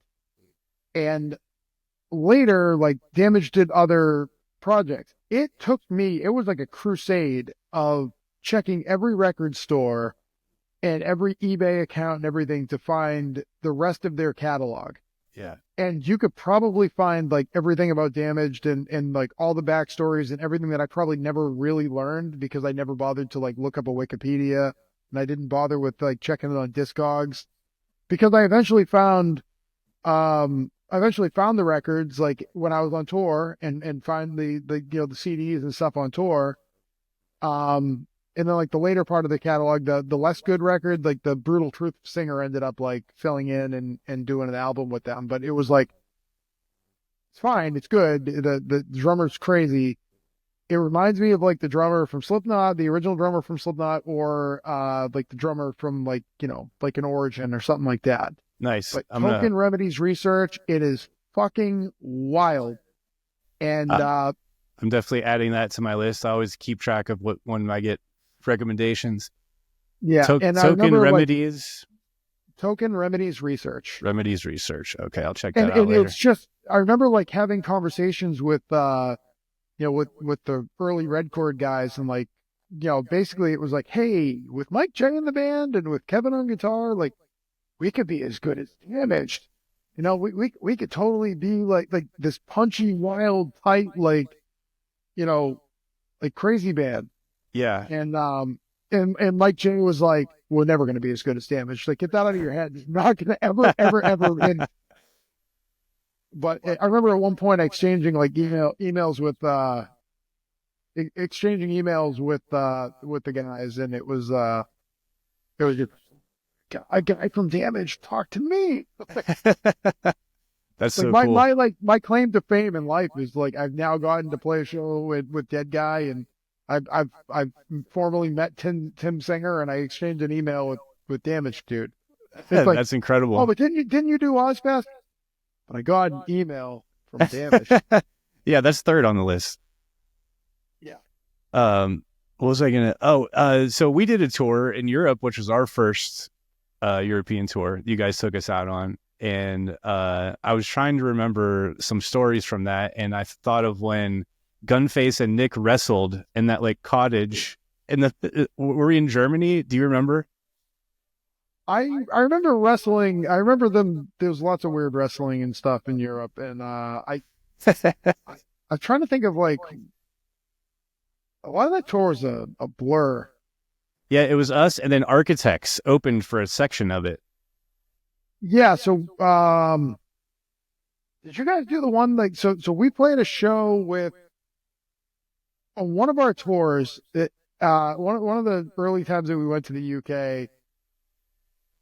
I think it was our second time in the UK. We got Architects and Bring Me the Horizon to open up a show for the Red Chord. Holy shit, that's crazy. And it was just like, oh, and then, but then like, I think like we played with Architects and Second Story, and like maybe the Bring Me the Horizon guy like came out. And he did, yeah. They didn't play, people threw eggs at him or something like that. Yeah, some weird.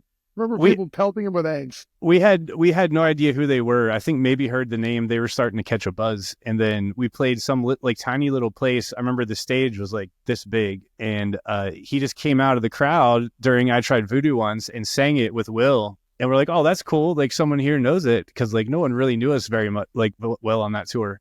And after the show, some other kid came up and was like, do you know who that was? And we were like, who was? It was like, the guy who came up there and sang with you. It's Ollie from Bring Me the Horizon. And we are like, who the fuck is that? Like, no. But we did end up finding a picture of him on stage with us.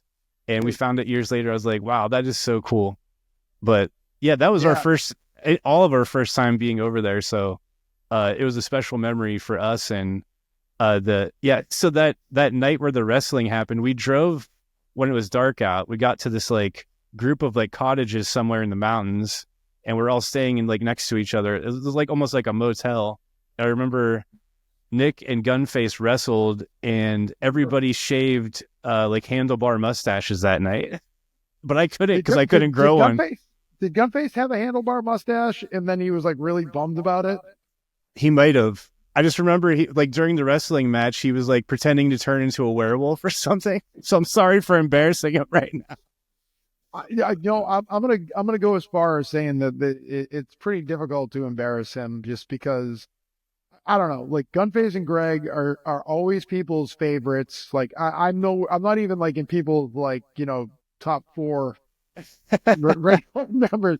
Because I'm always like, hey guys, you can't have fun. You gotta get to the show. We're gonna be on time. We gotta do this. All right, I gotta set up merch and stuff like that. And those guys are like, oh no, and everyone ends up like surrounding them because they're hilarious and they're ridiculous. And well, every band needs a band dad. Yeah, I'm So, band dad, and I have permanent fractures in my relationships with all these people because like I'm trying. They're like, no, man, I wish everyone in your band was like Gunface and Greg, and it's like, well, yeah. So I guess somebody's got to run the merch table. I love Greg too. He makes me laugh more than probably anyone on any tour I've been on. So Yes, yeah. shout out Greg. Yeah. Those dudes are amazing, and I mean, I'm happy that they're my bandmates. I'm happier that they're like some of my best friends in the entire world, and like just the amount of mileage that we all have with each other Oh is yeah. pretty crazy. And your drummer on that tour was Brad. Yes. How long was he in the band? Brad joined in '04, recorded clients with us, and then he actually did all of the rest of the records. Um, and then and then departed back in like 2010, I think. Yeah, he and for a minute Mike J came back for a minute, and then eventually we got Charn, and Yeah. eager to hopefully put something together with Charn on the kit. Not taking anything away from anybody else. Mike J is like Mike J is like one of my favorite drummers ever. Brad is a machine. Yeah. Charn is something else though. I remember we were jokingly, I think it was like the first night of that tour. Our Sprinter van broke down after we got out of the airport. So we missed the first show with you guys. Like I forget where it was, but then the first show, I think Brad was at least new to us at the time. And Nick was like, let's see if he can hang with Mike. And we were like joking around, like, we'll give him our approval. And then he gets up there and just fucking crushes. And we were just like, yeah, he's fucking great. So shout out Brad too. He was awesome. Dude, yeah, Brad's wild, such a man. great dude. Yeah. He definitely, Brad was like, he was definitely like he was a little bit younger and a little bit more like adventurous just in terms of, socializing and partying and stuff. So like a lot of people from that, like spent more time, especially if you like would drink and stuff. Like Brad was like, Yeah, Brad was your battle buddy. He and I killed a bottle of Jack late one night, I think. Good times. I mean, at this point, like everyone's like, grown up and whatever. But like band dad usually ends up like butting heads with, like party dude. Just, oh, come on, man. Like, you can't stay for a little while longer. I go to sleep. Like, you know what I mean? But yeah, that would be me now. Like that little run we did to Brooklyn and New York, it was such a great taste of the road again, especially because of course we fucking broke down on our way to New York. You can't get out there without that happening. Yeah. But that first night we went out and blew off some steam. A couple of us, Nick and Rob, went to bed, and then the rest of us were like, we need to go to a bar and just have some drinks. And like it was such a shit day. But I remember like coming home after the Boston show. We came home that Monday night, and I woke up on Tuesday morning, and I was just like, didn't expect it, but I was like, I do not want to be home right now. I want to be back out on the road. I completely surprised myself. I thought I'd be so ready to be back in my bed, and I was like, no, I got to be out there. So that was just great to get a little taste of the road again, but maybe much longer than a week. I'd probably be over it. Yeah, I definitely, I think there'd be a little bit, well, it just depends. I mean, like right now it's minus the breaking down and stuff like that.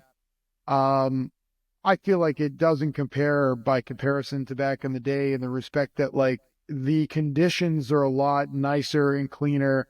Like the fact that like you're going to stay at a hotel, you're going to get paid more than back in the day. Like you could think about like I'll have these fond memories of what was going on.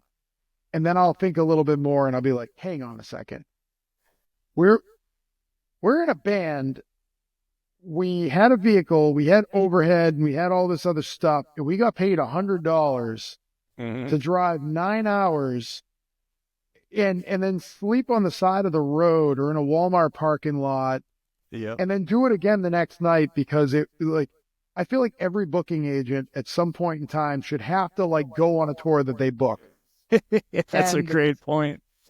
And it's just like, especially when you have like that, like we have that horrible Northeast funnel of, I got a better offer. So if you go from Connecticut and then you play like down to Virginia and then you double back and you go like up to like, and then you're just going back and forth through Massachusetts, Connecticut, New York City, New Jersey, DC, Baltimore, whatever. And you're just ping ponging back and forth in the wrong direction. And you're sitting and crawling in the Northeast traffic, like every day. Like, and you're just like, wait, you know that we could have like flipped this a little bit and it would have just been like tiptoe.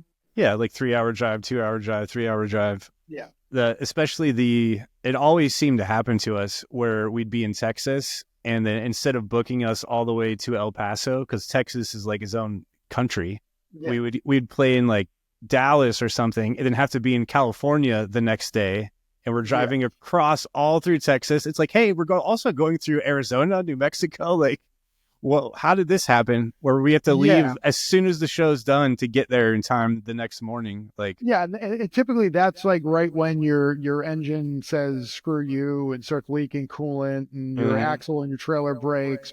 And of course, like none of us know how to fix anything because we're all like man children. Yeah, it's like you know.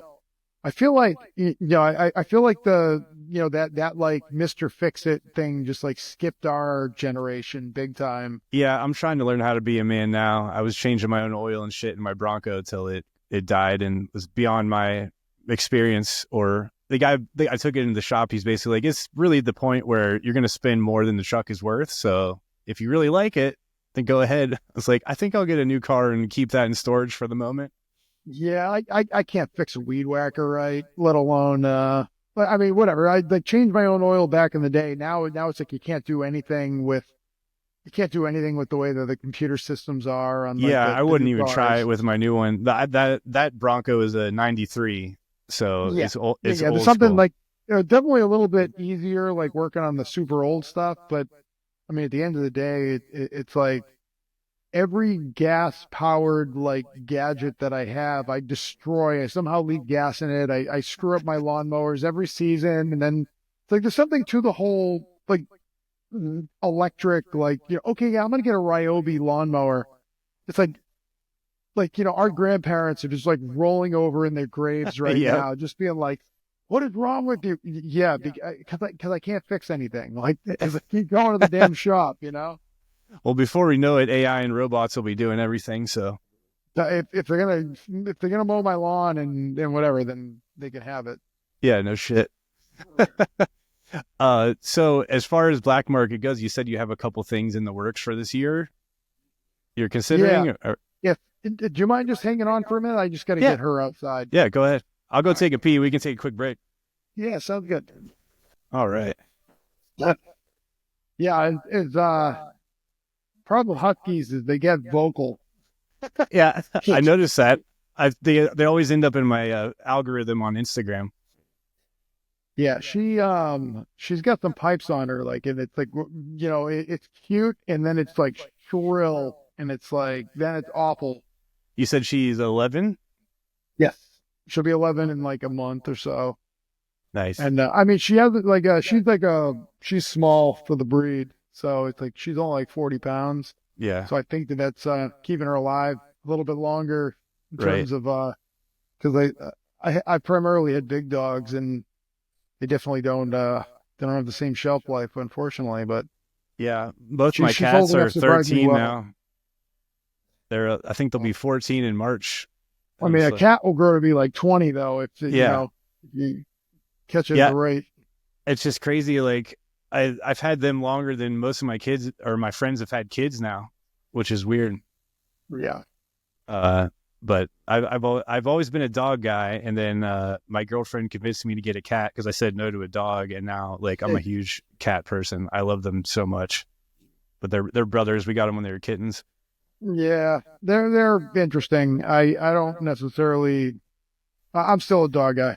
Yeah. You have to find the right cat to turn you. Otherwise, they're just like, because they don't give a shit about you very much. Like, they do their own thing, but that is also what I like about them. But they're like puppies, so they turned me. I was always a dog person. I had a cat not too long ago that was like my buddy, and it definitely, it maybe changed my thoughts on him a little bit. Like I was like, yeah, that's pretty cool. Yeah, and they're easy to leave, like if you got to go somewhere for a weekend or something. But um, yeah. Other than that, I haven't had many other pets. I grew up with a dog, got these two, and that's been it for the last 14 years. Yeah.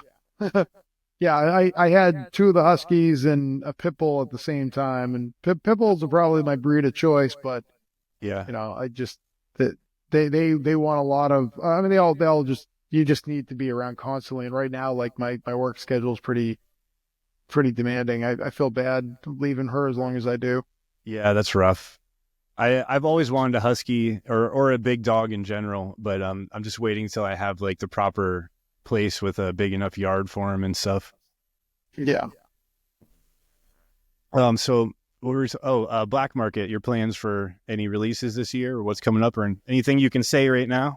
Yeah. So no, I mean, so the gist is right.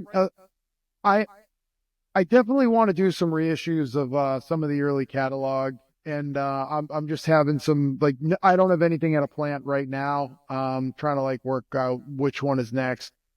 Um, what got me in kind of trouble at the end of Black Market was just um where it becomes more of a job than and you start having like obligations in terms of I need to get these 15 records out this year, and you start like regardless of how things are going, if the records are selling or not selling or the band's touring, like a lot of bands like oh yeah cool, we're gonna book a world tour, and then all of a sudden it's like they split up and it becomes like a whole lot less Like what we did? Just not going to mention any names, but it was it's more it's like I had like a whole credo of like I wanted Black Market to be touring warriors, and eventually like it sort of changed to a point where you have to kind of like levy the expectations in terms of what you're going to be doing. And Second Story Window was a substantial band for me. Like Animosity was a substantial band for me. Uh, and some of these other, I guess like my big brother labels, or so to speak, like had some of these bands that made it like just the ceiling was like a little bit higher, or they were able to, sell off a catalog piece, or like have a band that like sell off a contract. I guess was like always kind of like more of like like a like the indie label goal would be like, okay, I did records 1 and 2, and then someone bought album number 3, and now I'm able to like be a little bit more comfortable in picking up all these extreme bands and starting the process over again. Like I never had that where it just didn't get to that level where, you heard all these like, great like success stories of like what happened to some like little, whatever, like eulogy band or something like that, all right, yeah, cool. Like now they're swimming in cash and they're able to like rest easy and Yeah. release it. Like whereas like I felt like I went from super DIY like lumberjack distributed label in the very very beginning, and then it's like I was like always just like hustling, and just always like rolling over anything that I was making into producing more albums, and then it got to the point where it was like just manufacturing was just a beast. Just Yeah. like, okay, like I got a bunch of records at the plant right now, and that is a scary invoice. It's Yeah. just, I you can know, imagine always trying to keep up, and then it goes from this was a fun like dream DIY thing to, oh, this is now an obligation that may not be so fun all the time. and there's like scary things to it that you never think of, that you start realizing later, and it's like it's kind of come full circle where like, all right, like the beginning deals was, okay, you go and you record your record and let me know, and I'll give you 10 or 12 or 15% of like the pressing, like when I do it. And it was like, there's something to that, like where everyone kind of has skin in the game. But like, and there wasn't the expect, I'm going to do everything possible to promote you, and I'm going to treat you like this handshake sort of setup, which like if I play my cards right, I can make money, and if I do what I'm supposed to do, like I can build a lot of awareness, and and people are very excited just by like walking into a store, and like part of like your advertising and success is your album is in a store. Like, that was always such a big deal to like go to some place in the middle of nowhere and show up and see your music there. Yeah, And that like, never got old. I was like, this is unbelievable. It's the dream. yeah. And the problem became like, especially when you got to the level of like, all right, like Best Buy and FYE and Hot Topic are being like the big distributors of some of this stuff. When you start like realizing like what it takes to get the stuff in there, and you start realizing it's not like, oh, cool, like, hey, I didn't call some dude that works at an indie record store and tell him all about my cool record, and he read my flowery like one sheet and he caught on to it. No, that placement in Hot Topic or in Best Buy was as a result of paying into a retail campaign and say, and like, here I was like, you know, like for the most, I was very like punk rock in my CDs should be $10. They should be $9.98 list price. You should be able to walk into the store and buy a CD for $10. And it was like agonizing when it became like, I'm spending all this money on this stuff. And when you add advertisements and stuff in the mix and you add a recording budget in the mix, now it should be $12 or like $11.99 or, and then everyone else is like, no, it should be $14.99. And it was like, I don't want to buy a CD for $14.99. That's insane. Yeah. But when you start getting into like the nuts and bolts of the music industry, and you're like, all right, well, and just boring people with math here, it would just be like, all right, I had to pay $1,000 to get 500 units into Best Buy. And it's like, okay, like, so wait, so I paid $2 per every one of those records. Well, the wholesale price on a $9.99 like record was, $5.25 or something like that. So if that's the only thing that you ever sell, like your wholesale price minus $2, wait a minute. So like I brought in $3.25. Yeah. And then you got to factor in marketing and all that. Yeah. So like the idea of that was you didn't put $1,000 out to sell 500 records. You were hoping that you were going to like blast through that and that they were going to like reorder 5 times. And now like that $1,000 was like going to generate you like 2,000 albums. All right. Now it drops down to like 50 cents. But when it boils down to like when it started getting to the point where, all right, yeah, hey, I'm in the tail end of my catalog and like things are kind of cooling off and CDs are no longer lucrative and whatever. And like, yeah, sure. We'll take in 500 of your records. It needs to be like, $2,000. And it's like, wait, I'm going to pay you $4 an album so that you could put 500 albums in Best Buy? Yeah. Like, I'm going to pay you money to take my stuff and sell it in your store. Yeah. And like, that was like where it was just like, whoa. And the stores are looking at you and going like, no, like our shelf space is worth money.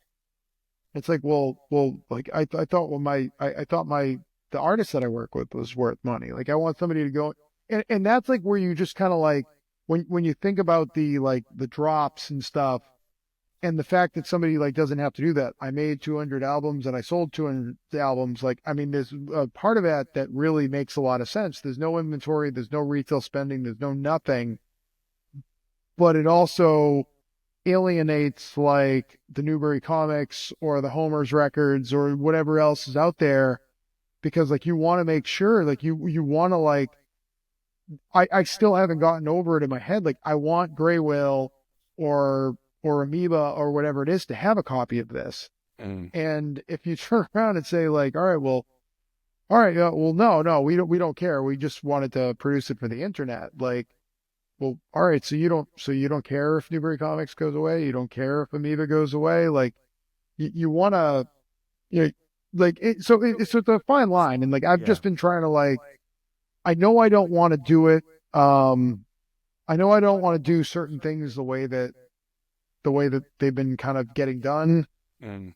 I also don't want to shoot myself in the foot and have a heart attack, before I'm 45 because like I'm financially and whatever straining myself to the point where like it's not fun and it's nerve wracking and it's gonna take like all of the like nobody gets into like doing this type of music or this type of show or whatever to get rich, and you certainly don't do it because like you just want to be chronically like indigent.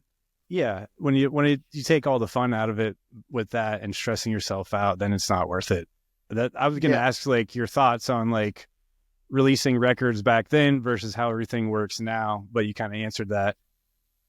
Sure, yeah. I mean, the Red Chord record was a lot of fun once we got it in motion, and I was extremely excited.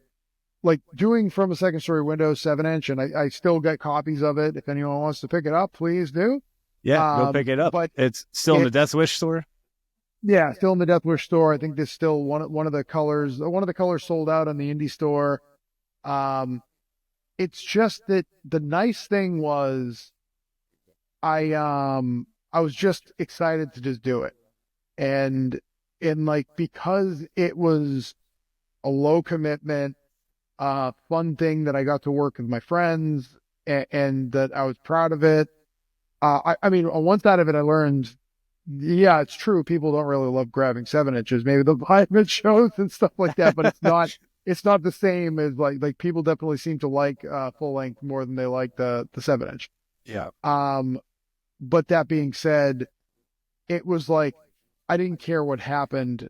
It's like if I sold none of these things, like it's not the end of the world. It's not going to mean that, okay, well, I'm not going to be able to eat. Yeah. I think, and I'll try to keep it at that sort of like level where it's like, all right, yeah, if I sit on this, it's not going to it's not going to be, I'm not going to put 2,000 CDs in my spare bedroom or something. Yeah. Yeah. It's like, if you would have told me 2 years ago that we'd be doing anything with the band, and let alone releasing a 7-inch with Black Market in 2024, I've been like, what the fuck are you talking about? So it is amazing that we got to do it. I'm really happy, and thank you for doing that. Well, thank you, man. And like, it meant a lot to me.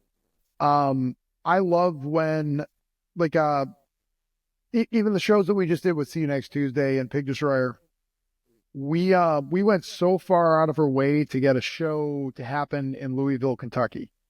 Terry Harper is the promoter down there. He booked us on some of like our first very, very early shows coming through headliners. Like I remember we did something with like, played a weird show there with like Agnostic Front and Full Blown Chaos and A Life Once Lost and whatever at that same venue. And with that same promoter, and it was just so nice to be like, all right, I'm working with the same people in the same places, and like it's just familiar and it's fun and it's nice, and you're seeing a lot of the same people and you get to work together. Like there's nothing like that in the world. Like the nostalgia, the friendship. Yeah. It's great. It is.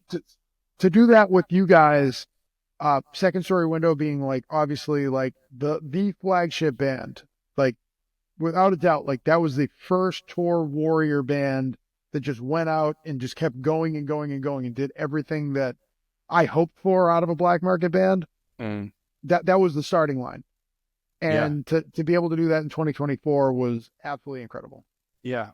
Before I joined the band, I remember like because we're all from the same town and grew up with Nick, and we kind of swapped members with Robinson and all that. Like they were always gone, just always on the road.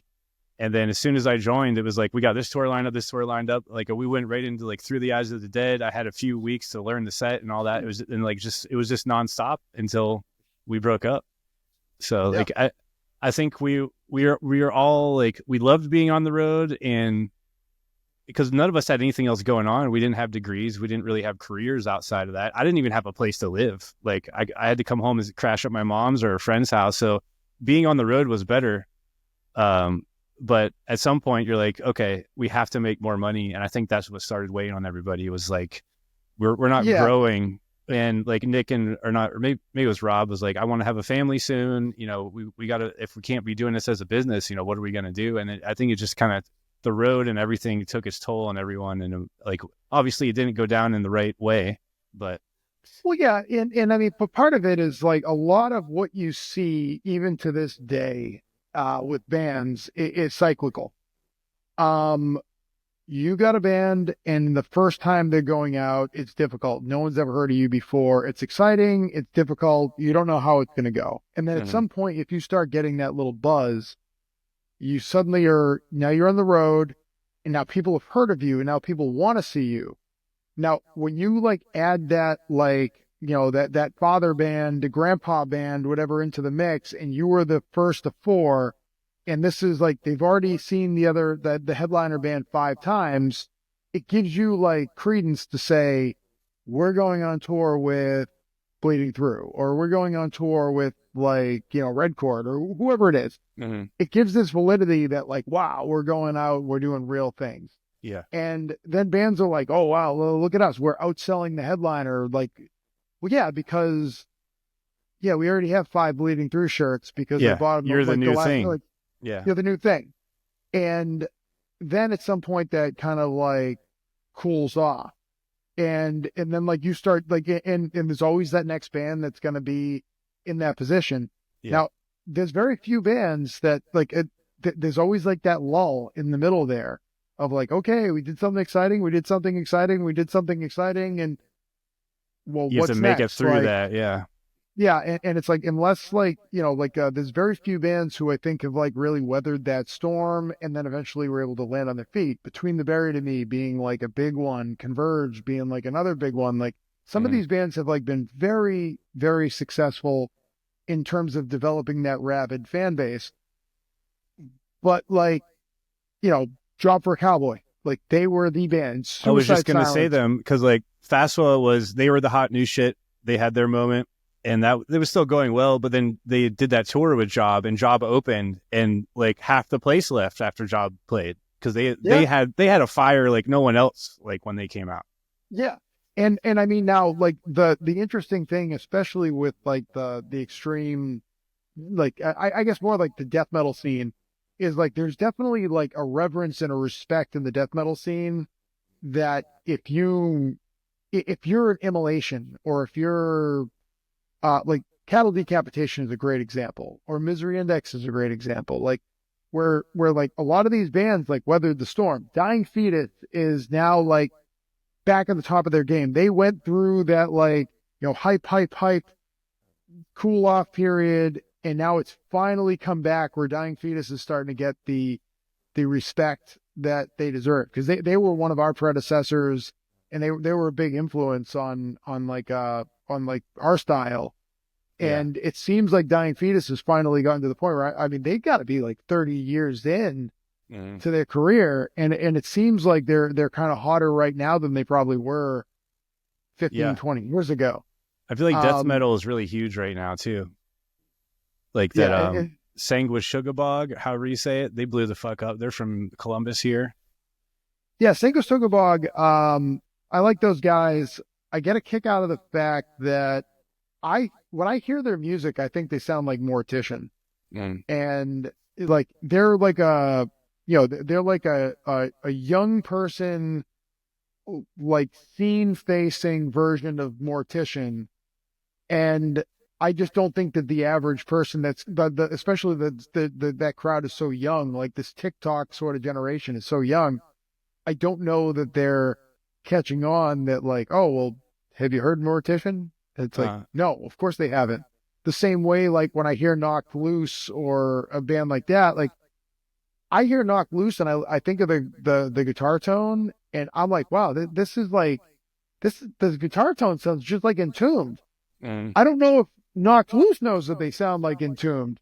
Yeah. Like, and it's not like, I guess like, I don't want to say anything is like ever like disingenuous. Yeah. It's just that like they're just so young and they got into this like at a point in time where like they probably picked up that guitar tone from Hatebreed or from something else who was influenced by Entombed. It's just like wherever. I think Will Putney had a lot to do with that too, with producing that record. I've watched some videos of them like talking about the Swollen Pickle effects pedal that they use and some of the stuff to like get that massive sound. And the Swollen Pickle. We've even tried that too, because we're like coming back in, like we've been gone for 15 years, all the technology that has come out since then. And I was like, I can have an amp on my pedal board and I can just fly somewhere and just plug into a cab. So I just got the Quad Cortex, and we were asking Mike about his Helix when we played with you guys. So we were starting to get into it, like, oh, let's look at these modelers. Seems interesting. Yeah. No, I mean, it's just, it's definitely weird, because suddenly, like a lot of these, like, upstart baby bands. I mean, Gaza was out on tour, and like, I remember that one of the later tours that they did, they took out Code Orange Kids and Full of Hell. And it's like, just look how those bands like have like progressed. I mean, Code Orange is like sort of at the top of the game. Full of Hell is obviously on like a whole different level. Yeah, they're killing it. Yeah.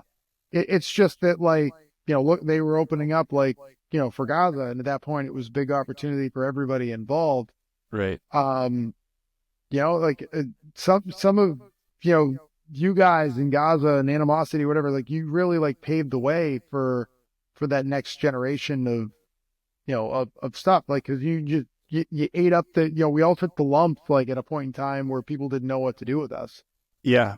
And that's true. I remember, like, after we broke up and a few years later, like Rob had kind of said on his episode, like, he just kind of tuned everything out, stopped playing guitar, because it's kind of like, it hurt, like, knowing that you'd like given up your dream. So I didn't pay attention for a few years, and then all of a sudden I'm seeing like all these heavy ass bands that are huge and like playing Warped Tour and stuff, and I was like, what? I thought that was a punk tour, like, and then it seemed like more popular than ever, and now it still is. So I think we always say, like, we're a little bit too early, but it's still cool to have been part of that. Like, the funny thing though is that like Warped Tour is a tour that was pretty progressive in their thinking. I saw Buried Alive, Shut Down, and Shadows Fall at Warped Tour. I played a date on Warped Tour alongside, like, on like the Ferret stage or something like that. Yeah. Like, we were hyped up and we were coming from a different world, and we got to do things that were like bigger and whatever than we ever expected to do. But the bands that are coming up, like, they generally find a way, and the guys that are like kind of pulling the strings at the top of whatever generally find a way to kind of like pay attention and to take advantage of some of that. I mean, right now it's like Peeling Flesh and bands like that are definitely like way more, they're in that Job for a Cowboy vein where, Red Chord and Pig Destroyer are out there, and, the Detroit show is the biggest one. I think it did 600 people.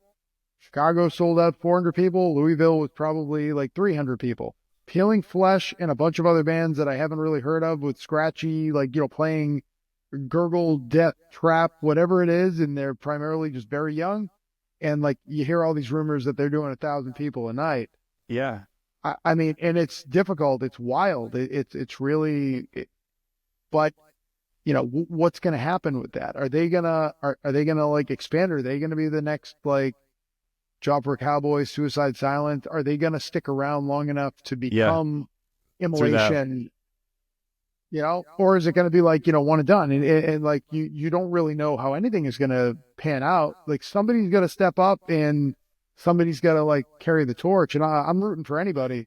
Yeah. Like, there's definitely no disrespect with like these little bands that are out there and doing it and making it work. And I'm rooting for all of them. You know who is a true success story through the lull is Architects. They I don't think they ever had that moment where they were like super hot real early, and they just grinded it out. And I remember because we became pretty good friends with them on that tour with you guys. And I remember sitting in that little like van that they had like a table. We'd sit around it, and they would teach me how to roll cigarettes because I didn't have enough money to buy packs over there.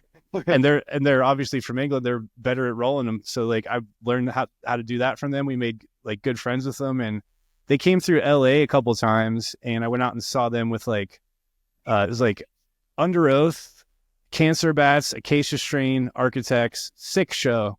And I remember sitting out back with them, like next to their bus, and they just looked defeated. They were like where we were, like last leg, and they had been doing it for way longer at that point, and just like, we're not catching on. And I think they dropped off of one of those LA tours after that night and went home. And that's when they wrote the record that like changed everything for them. Lost Forever, Lost Together. And so now they're fucking opening for Metallica and doing all this huge shit, and they've blown the fuck up. But like they made it through that lull and sucked it up and kept going. And they're killing it. So shout out to those guys. I mean, it's just that up and down progression, and good for those dudes. And I mean, obviously, like I think that Architects and Bring Me the Horizon and A Day to Remember, like they definitely have managed to capitalize on cleaner and more like commercially viable, or Under Oath even. Yeah. Under Oath, like we ran so back when we were doing like our Curl Up and Die runs and in that like pre-Clients era stuff, like we played Orlando Magic Fest down in Florida, and I remember Under Oath like and I was like, what are these guys doing? Like they're trying to like be like a black metal band or something, like they're doing this like weird thing. And I mean, like, but they're a band that like is always kind of like, they've kind of gone with the flow, and they've done different things, and it's been cool, and they're the greatest guys in the world. And I wish the best things I wish so much like good for them, because they're like such good, genuine people. And like they just keep coming, and they keep writing, and they keep creating, and they develop themselves. Yeah, they've killed it forever, and we always wanted to tour with them. We never got a chance to, but I always thought we would be a great fit. No, I think so too. Yeah, especially like Will era, Second Story Window. I think like would make a lot of sense with that. And like they took when we did the 2008 Mayhem tour with like Slipknot and stuff, we did our off dates with Under Oath, and it was just Under Oath and Red Chord. It was such a weird combination, but like those dudes were down. And I mean, some of the guys remembered like that we had crossed paths like in 2002, and they exploded, and we were, I remember like I'm always like just such like I don't know what the hell you call me on stage, but I was always like kind of like mouthy and trying to be like, like acting like a pro wrestler or something. And I remember like saying, hey, on Earth worships Jesus Christ, and we worship the devil, and thank you for celebrating diversity or something like that. That's fantastic. And like, but like those guys, like, hey, yeah, they're a Christian band, but they just had such a great sense of humor, and they're just such good, genuine people. Like, yeah, so much love for them. That was kind of like us on our August Burns Red tour. I think we played a Christian venue, and they made us take down one of our shirts, like the shirt with like Satan on it, or Baphomet, whatever it is, that one that we just redid. And we were like, God damn it. But we tried to be respectful, but I did I'll apologize to him formally now. Was it JB, their guitarist? I accidentally clocked him in the head with those light towers we used to bring out that we had custom made. And I was coming off the stage, and I heard this thud like behind me, like I hit a wall. I hit him so hard, and the next day, huge eye, swollen, all black. But they were cool as shit. I gotta laugh because at the peak of like, and I'm sure every label is kind of like that, but at the peak of black market and just getting inundated, and my poor parents like just getting inundated. Like I remember like using their address for my mailing address and just getting killed with friggin' demos. And at one point, I remember getting an August Burns Red demo and a We Came as Romans demo. And I think I probably got like a Mirror or something like that around the same time. And it's kind of like I definitely just didn't pursue half of this stuff because I had it in my head, like, that I was saying no to stuff that I knew I could sell copies of because it didn't meet like this weird little metrics that I had. Like I was being like a snot, like Hydra had just been to me. But I remember after the fact, like looking at these things, and I was like, I should just like right after they had signed to Solid State, I'll just be like, yeah, man, I'll do it. No, I called dibs. Called dibs first. I'll do We Came as Romans, August Burns Red in the Mirror. Like, no, it's cool. And Bring Me the Horizon. Yeah. I feel like Bring Me the Horizon never really had a lull in their career. They've just been like it was this. like a rocket ship. Yeah, the whole time. I remember. So when we did the shows with Architect in Bring Me the Horizon, like, and I mean, it's funny to think about this, but like, we were on tour from the U.S. Those guys were local, and I remember both Architects and Bring Me the Horizon, I think, played for £50 per show. Like, What? I mean, but like, I mean, they were super nice. They were all like, I don't know if like their parents drove them to the show or whatever it is, but they were like super respectful, super sweet, very, very excited to play. And I remember, I can't remember if I passed off the Second Story Window demos to those guys at the time, or the Not One Word and stuff, just being like, here you go. Yeah, just because at the time I was like hustling, like anything that I could anything I could fit in my bag that I could pass out, I would. And I remember maybe that's why he knew the shit and came and sang with us. There you go. There you go. Like that guerrilla marketing, like, yeah, dude, gotta get into this. My friend Isaac out in LA shot one of the Bring Me the Horizon music videos. I think it was off Sempiternal when they like really blew up. And he was like told me, he's like, I'm shooting some music video tomorrow, so I can't stay out late. He's like, bring something to the. I was like, what? And he's like, I don't know, I'll look it up later. He goes, Bring Me the Horizon. I was like, you're shooting a Bring Me the Horizon music video tomorrow? He had no idea who they were, and they were already huge. I think it was the first song off that. It was like singy and catchy. But I told him, I was like, see if he remembers me and tell Ollie I said what's up. And he did. And he was like, hey, tell Paul I said what's up. And I was like, oh, that's cool. But dude, so it's funny because especially now, like doing what I do and like having like an adult like day job and stuff like that. It's less and less like this band, like people would know. Oh, you guys toured with Disturbed. Like, all right, yeah, like they would know that. Like, but when it comes to like the more like underground type bands, for the most part, there's less and less people I'm going to encounter that from like my workforce that are gonna actually know that stuff. And I ended up doing a cameo in the A Day to Remember video with the All I Want, which was like me, the guy from Comeback Kid, Vincent from Acacia Strain, all that shit. And it's funny, like how, you talk about Ozzfest and the fact that you could like use bragging rights and be like, oh, I was going to say, that's when you bring up Ozzfest is with those people.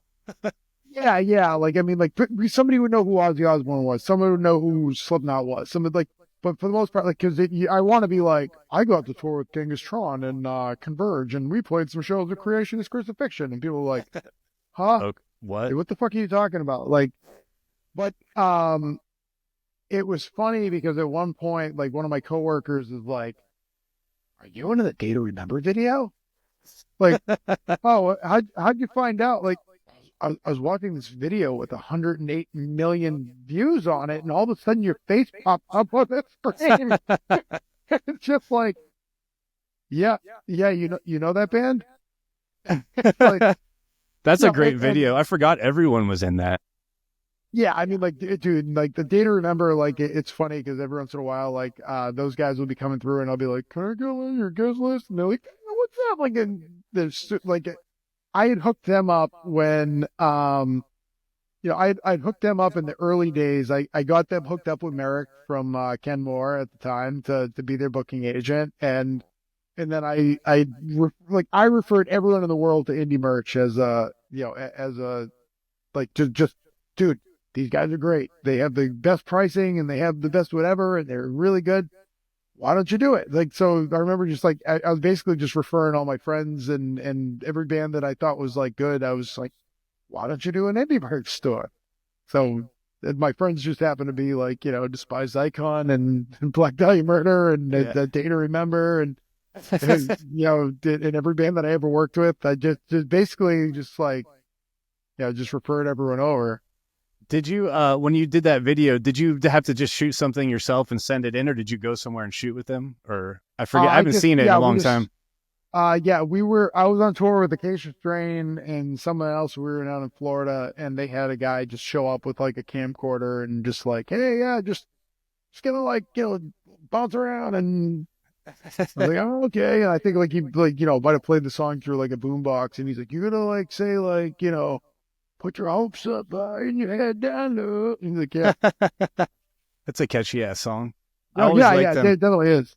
When I first heard them, it was like 2009, right when I moved to California, and Perfect Summer album. And I was just like, they mix Blink-182 with breakdowns. I was like, this is just going to blow the fuck up. And it's sure as fuck did. I remember sending it to Nick, and he was like, holy shit, I haven't heard anything this catchy in a long time. Yeah. Yeah, I mean, and you know, in my head, it was like, that was like that was the beginning of, I mean, that was like, the Teeth Machine came out in 2009, and, that was like our last like wave of like, us kind of like going for it and being a full-time band. So all these bands that were coming out in that 2010, 2011, 2012, it was like, oh yeah, all these like new bands. And it's like, well, no, now they put more time on the road in than I did back in the day. It's just that they started, right. I was in my 30s and kind of winding it up and moving on to the next part of a career. And like, yep. Well, so you guys took you kind of like shut it down in what, 2011? 2011 or 2012, and then we tried to we did some stuff in 2014 and 15, and then and it just wasn't super well received.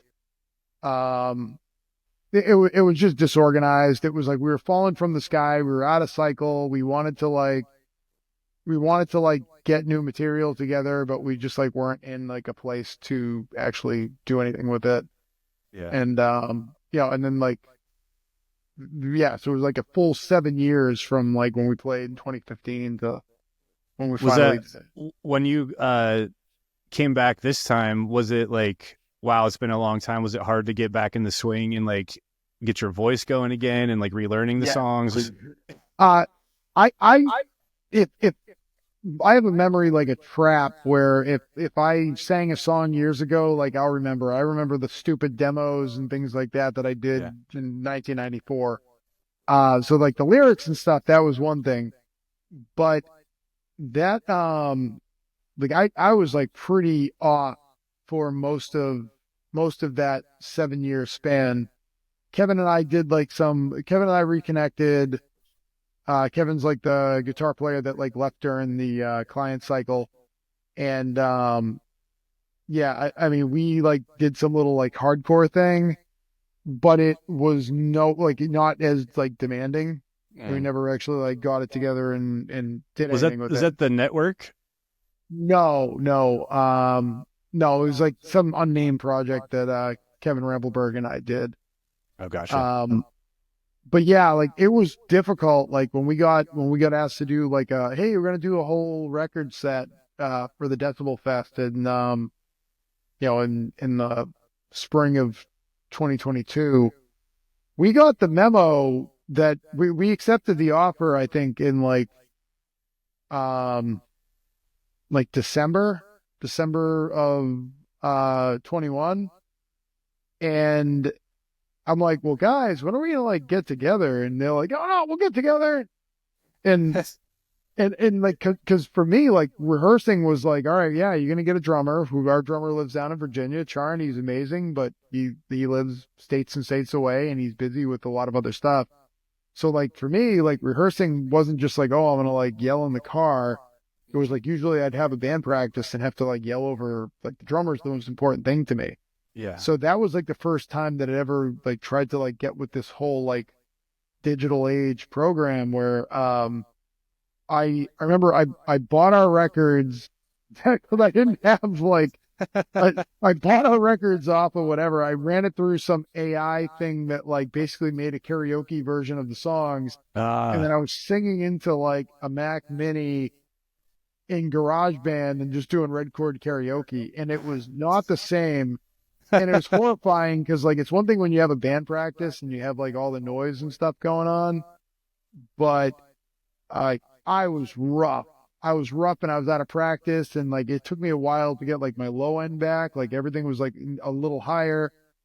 Yeah, man. And I was like, whoa, shut this down. Like I don't think I'm gonna be able to do this. Yeah. And then like. But like we had like very, very little time to actually like very little time, like FaceTime to actually like be in the same room together. And I Yeah. just remember telling the guys, like, I'm freaking out. And they're like, all right, well, we'll like program like a drum machine and like play guitars, and we'll have you come down to some practice space and yell over it. And I'm like, this is not the same. Yeah. It's tough. When I was in Texas and we decided to do the reunion show, I was doing the same thing, practicing just to the records. And I'd never completely stopped playing guitar for a very long time, but I'd take a year or two off here and there. So I wasn't that bad. Nick and Rob hadn't played in years, so most work for them. But it wasn't the same as being in the room. Yeah, like I really missed that. And they were getting that FaceTime every week, and Joe too, obviously. So I came up 2 times before the reunion show, so I was a little more nervous because I was like, you guys are here every week, and and then it's our first time on stage in 15 years, and luckily it all went really well. And Nick's a monster on the drums, so it all came back for everybody. But before we announced it, we we're like, okay, we want to do it. Let's be sure we're able to do it. So we'll take some time. And they were sending me update videos and all that, so it worked out though. Well, I mean, and the thing is, like, not to undermine anything with guitar and stuff. It's just that like Gunface will be like, oh yeah, I'll just keep warming up, and it's like, all right, yeah, you're gonna do these stretches with your fingers and just do muscle memory, and eventually, like, if you have a bad day, you go back the next day, and hopefully your fingers work. Yeah. The same thing with the drummer. And well, if I have a bad day and I push it, my voice doesn't work, and I blow it out, and I'll try again in a week. And it's like, well, no, we plan on having 3 practices the 3 days leading up. And it's like, I'm in the no-fly zone at that point, because I can blow it out on a show and be like, all right, I played the one show, and I'll deal with it after. But ideally, it's like, I want to practice once a week, every week for months leading up to it. Yeah, it's much different for you, and like you can't just be going around screaming everywhere either. Like or you can, yeah. Yeah, that's how you get sectioned. And the car seems like the place for a lot of people. Will always practice in his car, because he didn't really have a place at home dedicated for that. And he's like, 2 kids in the other room who they've never been a part of this or seen this, and you're just screaming like a maniac. You got to try to explain to them, oh, this is music. They're like, what? Dude, it was funny because I was originally, when I set up in the room that I'm in right now, which happened to have some rabbits living in it. I had like a little rabbit cage and stuff. And this rabbit hated me. There was 2 rabbits. One of them just absolutely just didn't want to be picked up. It was this cute little dwarf rabbit. He was scared of everything in the world. And it was so funny because the only time he would like come out and hang out with me was when I would go in here and start screaming my face off. So it was like Louis the Rabbit loved when I sang death metal, and he would suddenly be like out, and like, here it is. Every time I come near him, he runs away and he hides and all that stuff. I'd be screaming my face off, like veins popping out everywhere, and Louis just like hanging out next to me. And now it's like he was my buddy. That's fantastic. Yeah. Animals are funny. My cats always they like when I play guitar, and they'll come sit in the chair next to me and just close their eyes and purr. Like, y'all are a bunch of weirdos, but they grew up with it. They've been hearing that shit since they were tiny kittens. So, last thing I wanted to ask you, you kind of alluded to a little bit, was can we expect some new Red Chord stuff soon? So, with Red Chord, can we expect it soon? Probably not. If it in terms of what soon is to people, right? I hope, and the goal, I think, I think everyone in Red Chord wants to see us do something else. We've I feel like we have some unfinished business, and like that we want to get together and write something. A lot of it is just access to each other and access to devote to the writing process. A couple months from now, we're actually going to get into the same room and see what happens, and devote it to, we're not getting ready for a set. We're not getting ready for whatever. We're just seeing what happens. Yeah. And, I know that we're capable. That I always bust their chops because all 3 members of the Red Chord, except for me, are in 2 Umbra Vitae records, plus Jake Bannon and Sean Martin. Yeah. records are great. I love them. I think that they're great. And it's funny because like Gunface will be like, oh, I don't know if I can write. Dude, you have two Red Chord records that have a different name on it, a couple different guys. I have a lot of faith that you're totally capable. For sure. Like Greg is Greg is like the sleeper cell, like where he is just the secret weapon, and Charn is probably the most prepared out of anybody. Yeah, he's always out doing something. Yeah. We were gonna put some time forward to trying to do that exact scenario, back at the end of the summer, and that was when Behemoth like had an issue. Their drummer had an accident and hurt himself, and then Charn had to step up and save the day. Right. So, I mean, he's like, I don't blame him. Like, he is like one of my favorite musicians. He's one of my favorite people. And I know that we're kind of small potatoes in the whole scheme of it. He's been very easy to work with, and he's been like very like excitable in terms of getting together and doing stuff. It's just that just finding the time to, and right now, like, this is the first time, and since we were reunited, we don't have a single show on the docket yet. And part of that is just like, all right, let's figure out like where things are at, and then kind of like make a plan moving forward, and like let's just start saying no to things until we kind of like get it going. And there's things that I definitely want to do this year. I think we will do some stuff this year. It's just I'm sure we're shooting ourselves in the foot a little bit because like we've said no to some cool stuff, and like at some point, like you gotta, like it's at a point where you have to just be very tasteful with whatever you put out there, and like it's no longer about one band plus like locals. Like you have to put like a real special event together. Yeah.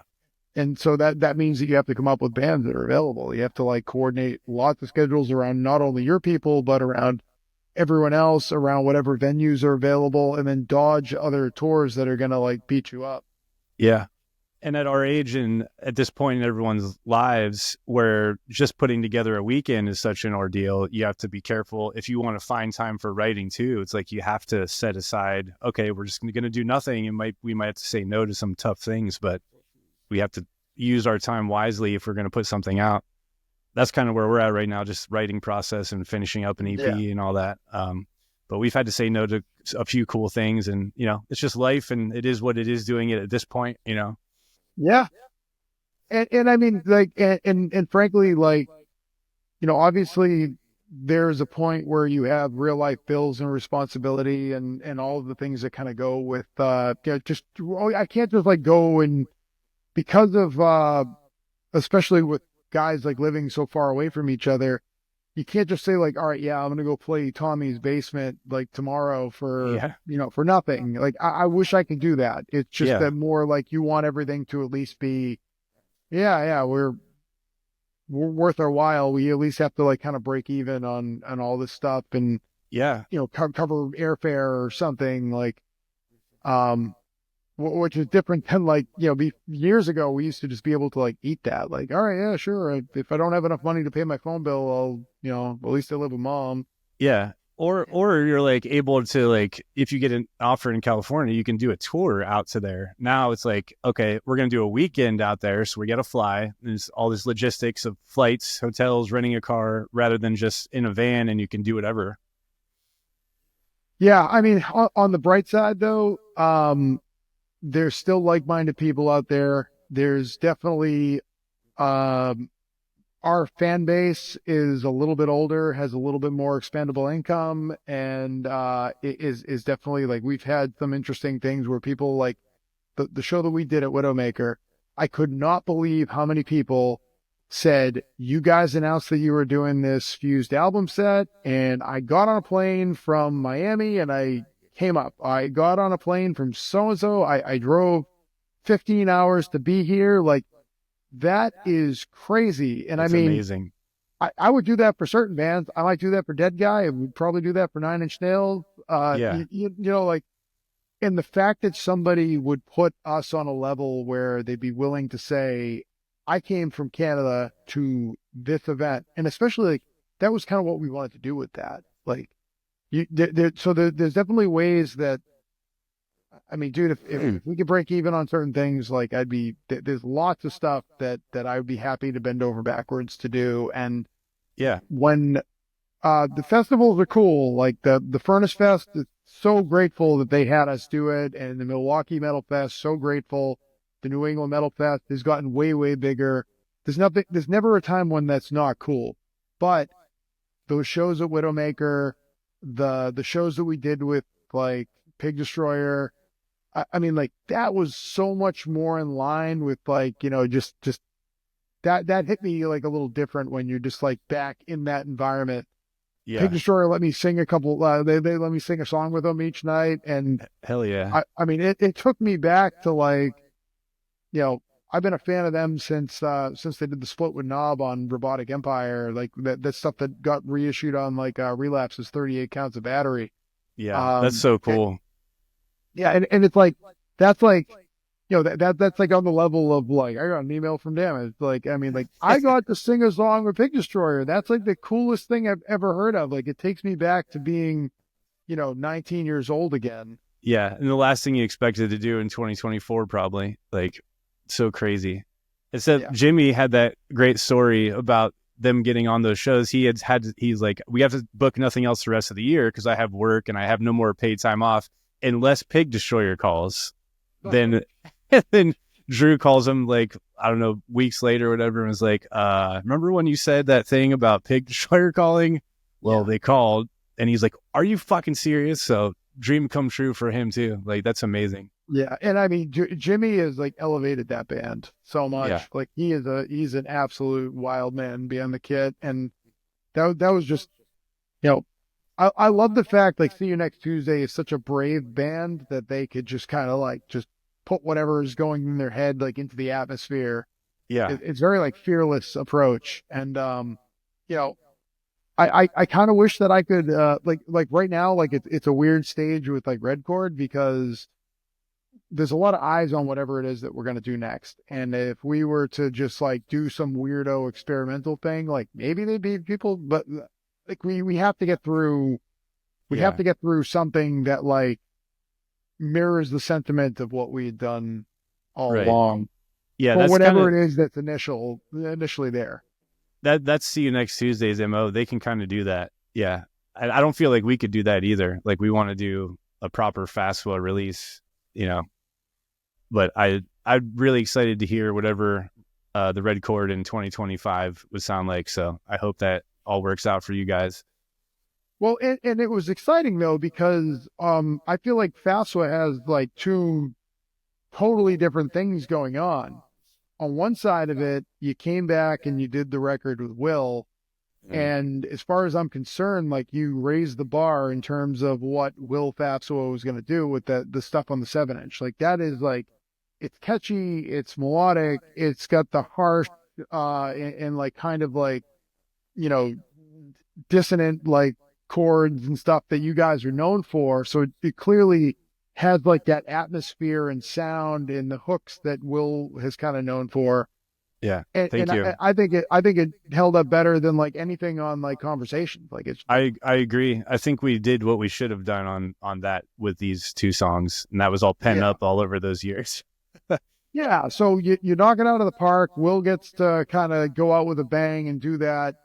And then on the other side of it, you reunite with Sean, and now you've got this like, you know, all right, it's kind of like the grind version of Second Story, like reuniting with the very, very like roots of everything. Because there's definitely a certain population of like, all right, yeah, I like the Not One Word, and then I don't necessarily like, you know, it's like the whole like, oh, I don't want to hear clean singing, like, yeah. I think Will was pretty tasteful with it, and I love the fact that he actually had the pipes to do that. Yeah, he sounded fantastic. Yeah, and but I think it's also like an exciting chapter where you just like, all right, yeah, cool, we maxed it out in this direction. Now we get to do something with Sean that's totally in a different direction. Yeah, if it wasn't for Sean being able to step in, then I think we would have just been like, okay, Furnace Fest was a great way to go out. We had a great reunion year. Because we don't want to do it with anyone that wasn't part of the band already. So him being there, stoked. He also lives in Ohio, so he's close by. And I'm really excited for what's going to come out of that, because we were kind of in that mode of like, even if it was with Will still, like we wanted to go heavier and faster a little bit. But dude, I love the fact that Nick delivers. Like, I love the fact that Nick at this point, like, because drummers like that's one of those things where, if you lose the blasts and you're not hitting as hard and you're not playing as wild as you used to, like you lose something. I love the fact that he like totally has all the same intensity that he used to. Dude, yeah. It's crazy. I think he's better than he was before, and he didn't play this entire time. So when he started again, he got practice pads, and he would practice in his basement, I think, before he go to work at like 6 a.m., just getting the chops back. And then this new song just absolutely flying, blowing it out of the park. So like we're going to do a drum playthrough with him, I think this Sunday or next week. We'll put it out on YouTube. But I'm like, we need to show people how insane you are now at this age, at this point.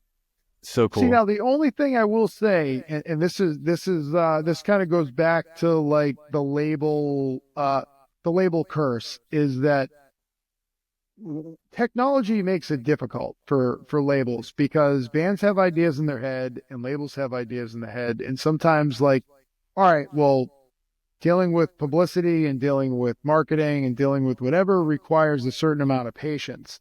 And bands like the 7-inch was fully available way in its entirety, way before we had the ability to actually get it back from like the plant. Yeah. So it's like, if you do this playthrough of whatever, cool, you could put it out there and you could have that immediacy of like, all right, yeah, cool, it's there. We thought about doing it, and it's like, it's great. And that works for a lot of groups, and it might work for Second Story. But it's like, the label curse is like, wait a second, why don't we try to like pitch Sick Drummer on streaming this? Like, because you guys, and it becomes like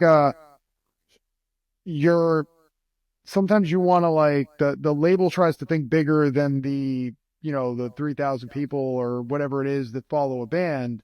Because if any of these outlets get this exclusive, like you might be able to like have a host of like, oh, I'll go to these 15,000 people. Yeah. And if anybody picks up on that and then clicks through and becomes that, like, and it's just this whole like cat and mouse game with it.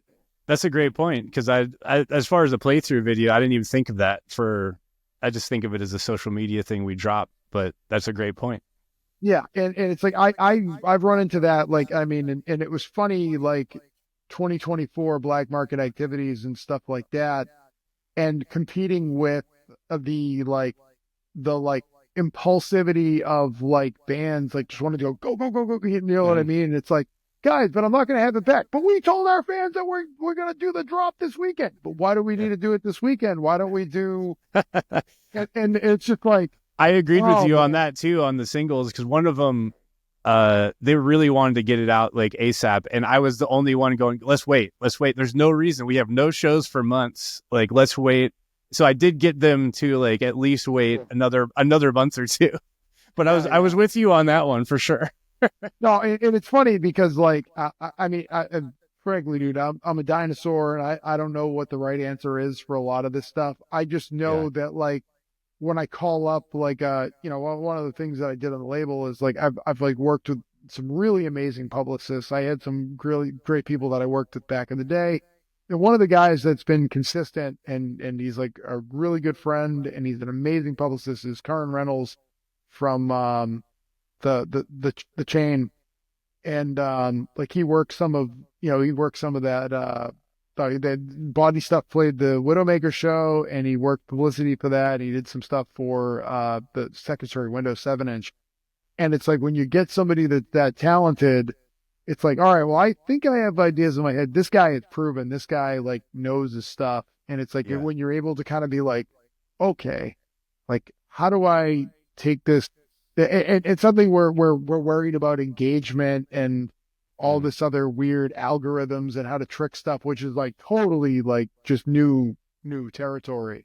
Yeah, I still don't understand how it works, and I do social media for a living. Like I don't know if you saw the reel I posted. It was just me on our like light box, just testing it out. from our reunion show. It's like an 8-second thing of me just pressing the button, nothing's happening.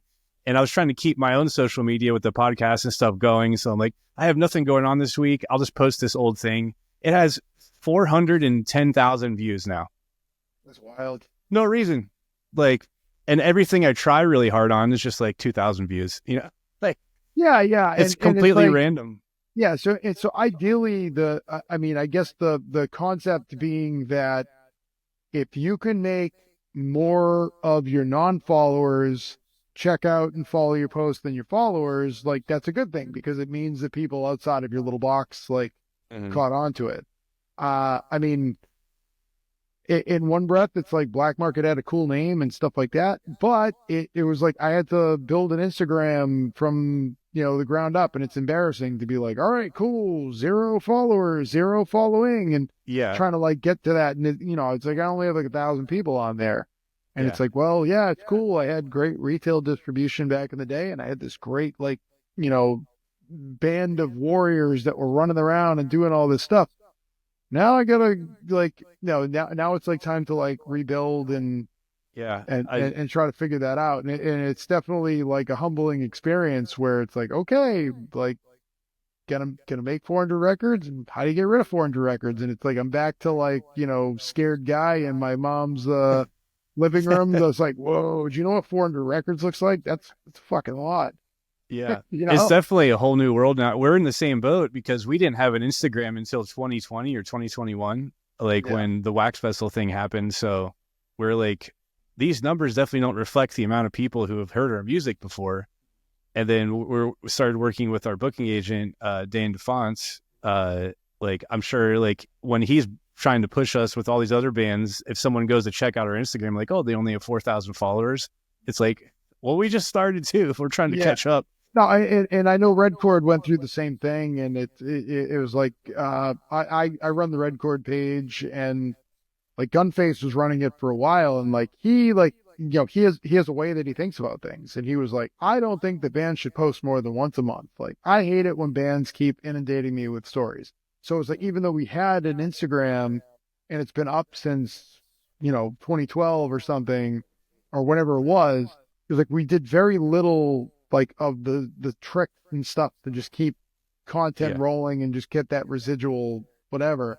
So like going back to 2022, I kind of took it over and I started just like being fascinated, maybe a little obsessive with it, just being like, well, God damn it, why do we have 4,000 people on here? Like, you know, and it works against you because, you know, you get the right like little band who, you know, are they aren't roadworthy, but they have 100,000 people following them, and it's just like, holy shit! Like now that works against you when you're trying to get some. Oh yeah, well I want you to fly me to the other side of the country, and I want you to, you know, cover my like lodging and bills and all that stuff so that I could like play this show. And people are like, well, hold on a second, you only got 13,000 people following you on Instagram.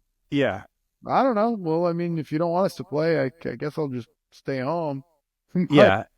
And if they don't understand who you were from back in the day, that you have a much larger following than that, it's so weird now. Like we're learning too, just as we go, and I don't know. Yeah, I mean, and it's all over the map though, because I mean, there's some bands that have like no presence there, and they're able to do that, and like, you know, I shouldn't say no presence. I'm not, no disrespect to them, but it's like, Agalloch played the Decibel West Coast Fest, and like those guys like have this massive quiet following of like, can't believe Agalloch is going to be here. Like, I mean, I don't know where these fans are coming out of the works from, like what they're doing all day, but all of a sudden, like, you know, it's like, holy smokes, Agalloch, like, are they Reddit people? Maybe, I don't know.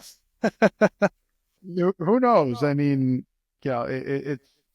But yeah, like there's some community somewhere that's like picking up on some of these groups, and some of them have the big booming social media experience and following, and other ones it's like, I mean, I don't know. Look at like Clowncore. Like Clowncore is wild, and it's like they announce a show and it's just, you know, it's just crazy like how many people like come out of the woodworks, like from like remembering these like viral like YouTube videos from back in the day. And I think a lot of people didn't know we had reunited too. that we're still finding people messaging us going, so happy you guys are back, like right now since Sean came back. And it's like, you think, you know, we were never that big, but we had this group of people who follow us, and you'd feel like after a couple of years, it's like everyone who probably cares probably knows by now. But it's like, nope, you're wrong. And you really don't know. It's hard to gauge. Like when we dropped the music video, I think that really helped, that and then it made it in Revolver, and we got a ton of messages like, so happy you're back, so happy you're back. It's like, well, we've been back for 2 years. But yeah, I'm stoked on it. Yeah, I mean, like Second Story, and in some ways was really substantial, and in some ways, like never quite blew through to the next level. Mm-hmm. And you know, I think that like the reach of Second Story is probably a lot greater than it's certainly a lot greater than like what the Instagram numbers or Facebook numbers of 2025 really mean. Yeah. But because I just remember Second Story like had this like massive population of people like in Ohio-vania and in Memphis, and like just these people, like it was like, how in the world did they bring 700 people out of the woodworks in like Memphis or something like that? Yeah. You know, and like there is something to getting out and working, and it's like, yeah, like the LAs and the Bostons and the, you know, Philadelphias and stuff like that, like the real cities that are like kind of like up on like the trends and stuff. Like sometimes the hype of bands can like generate that and like and get you a wave of people there that are like in the know, and suddenly like, you know, you get press and stuff. Mm-hmm. But the Bend, Oregon, the you know, the Tucson, Arizonas, the Burlington, Vermont, the only way that you develop some of those places, the Amarillo, Texas, is by getting there and playing there, and then coming back and playing there again and playing there again. And at some point, like you start like becoming like, you know, king of the sea markets, where, hey, we care about coming to Huntington, West Virginia, and we want to come back. And like you become like devoted to these people, and then like they become devoted to you in the process, because like they appreciate that a lot of these big national tours like just skip them. Yeah. And if you prioritize that and make that like, and I felt like Second Story had like a really great grasp on, hey, you know what, we have to make sure that we prioritize making it back to some of these places again. Yeah, and we'd always have that like group of people who knew us there. We'd show up and like drink beers with them and hang out and like sleep at their houses, and like they always remember you. And like I'm friends with a lot of them to this day on Facebook and stuff from all those little places. I mean, that's as genuine connection as you can make. You know, and people remember that people remember that forever. Yeah. But back to like the analytics and stuff on social media, like I can see now even the small amount of shows that we play, like when we're out there playing for a weekend, we get such a bump.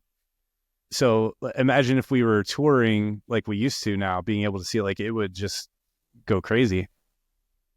Well, yeah, and it makes sense. Like every time that we play a show, say that 40 people go and record a video in some capacity and tag us in it, and then we go and we share it, as opposed to like when I'm at home and I'm just like, all right, do I like record my dog barking and then dub Ant-Man over? You know what I mean? Like it is like forcing it to the max. Yeah. Just to come up with something like, you know, oh yeah, here's some fan art somebody sent to me. I mean, I love it. It's all good. It's all amazing that somebody's like gonna like tag me in a picture of their Spotify playlist with like a song.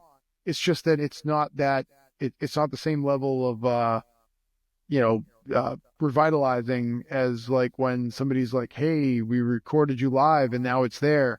And the bands that are hitting it hard, it's like they have the advantage over you, where it's like that's what they're devoted to, and they've got 40 or 50 or 100 videos going up every night of the week, and that goes up there, and now like you have like that grassroots, like, okay, well, somebody shared it and you shared it and 100 people saw it, and like we could definitely be better about that. Because we are at practice twice a week, every week, minus Sean. He comes up like once a month. It's like a 3-hour drive for him. But like it's like Thursday night. Nick been working all day, and like been on his feet, and we're just tired old guys. The last thing we feel like doing is like, let me get out the phone and like let's do something funny, you know? Like, I torture my guys, but like I've been, you know, like Gunface and Greg are the funniest dudes on earth, and like Charn is just so talented. And like I'm like, Charn, like why aren't you doing drum playthroughs of like some of these, like you're obviously practicing, like why aren't you recording this and putting this up and tagging the band in it? And it just, again, it's like I suddenly go from like, here's Charn, my friend, and Greg and Mike, my friend, to like now I'm being like the band dad again. Yeah. Well, someone's got to do it. Like, I should be bugging the guys to do it more. I'm doing my own stuff on my YouTube and shit, so I'm getting better at it. But like half the time, like, but some of that stuff, like... it's so simple. Like Joe is over there like printing shirts, and I mean, he knows it. He has this Gorilla Joe thing, and he's doing and like people like are like mesmerized. Like, look at that, he's printing a shirt. It's like, yeah, it's the most mundane thing that you're going through as part of your duties as running the screen printing shop, but it's people content, like it, and it's interesting. And I know I watch it. All right, cool. You're doing a 10-color shirt. I want to see it. Let's see how it's done, dude. Yeah, especially if it's a band you love and you see their logo and it's, you know, printing and this thing spinning and they always got some music on it. Like they do cool videos there. I mean, yeah, I love it when I was like, dude, like, hey, you guys are printing Under Oath shirts. Like, I love Under Oath. Like, they're great. They're great dudes, and like the shirts look killer. Like. Yeah, he's killing it. He was printing for everyone. I think he did A Day to Remember and Bad Omens, like just huge stuff. So happy for him. Well, I mean, like, you know, you do good prices and good quality and stuff like that. It goes back to, I referred all my friends over to Indie Merch because they knocked it out of the park. They're still a great company and they're still killing it. And you know, Joe's my friend and prices are good and he does a good job. Like, I'll refer people over there too. When we were touring back in the day before he had that, we used Indie Merch for everything. They were awesome. Yeah. All right, man. Do you have anything else you'd like to cover? No. I think 3 hours we probably got our fill in here. Yeah, we killed it. That went by quick. Yeah, dude. But you know, we'll be in touch, and like I'm always open to whatever ideas that you have. If you ever want to tag anything in on the, you know, Black Market Facebook or Instagram, I mean, it's a struggle. I'm a dinosaur and I'm just trying to get content and get it out there. And oh yeah, absolutely. I'm hoping that over the next couple months, I'll have like a better idea of what this year is going to really look like and get some kind of cool projects in motion again. As far as Black Market, and I'm hoping that you know, we'll have some stuff to announce or work with on the Red Chord level. Sick. Well, I'd love to have you back on when that shit's going on and we can talk about that. That'd be great. I really enjoyed it, dude. All right, cool. Thank you very much. Appreciate you having me. Absolutely, man. Thank you too. Have a good one. All right. Take it easy. Thank you to everyone who tuned in today. Quick reminder to hit me with a follow or subscribe on your platform of choice. Likes, comments, and ratings are greatly appreciated. I'll see you on the next one.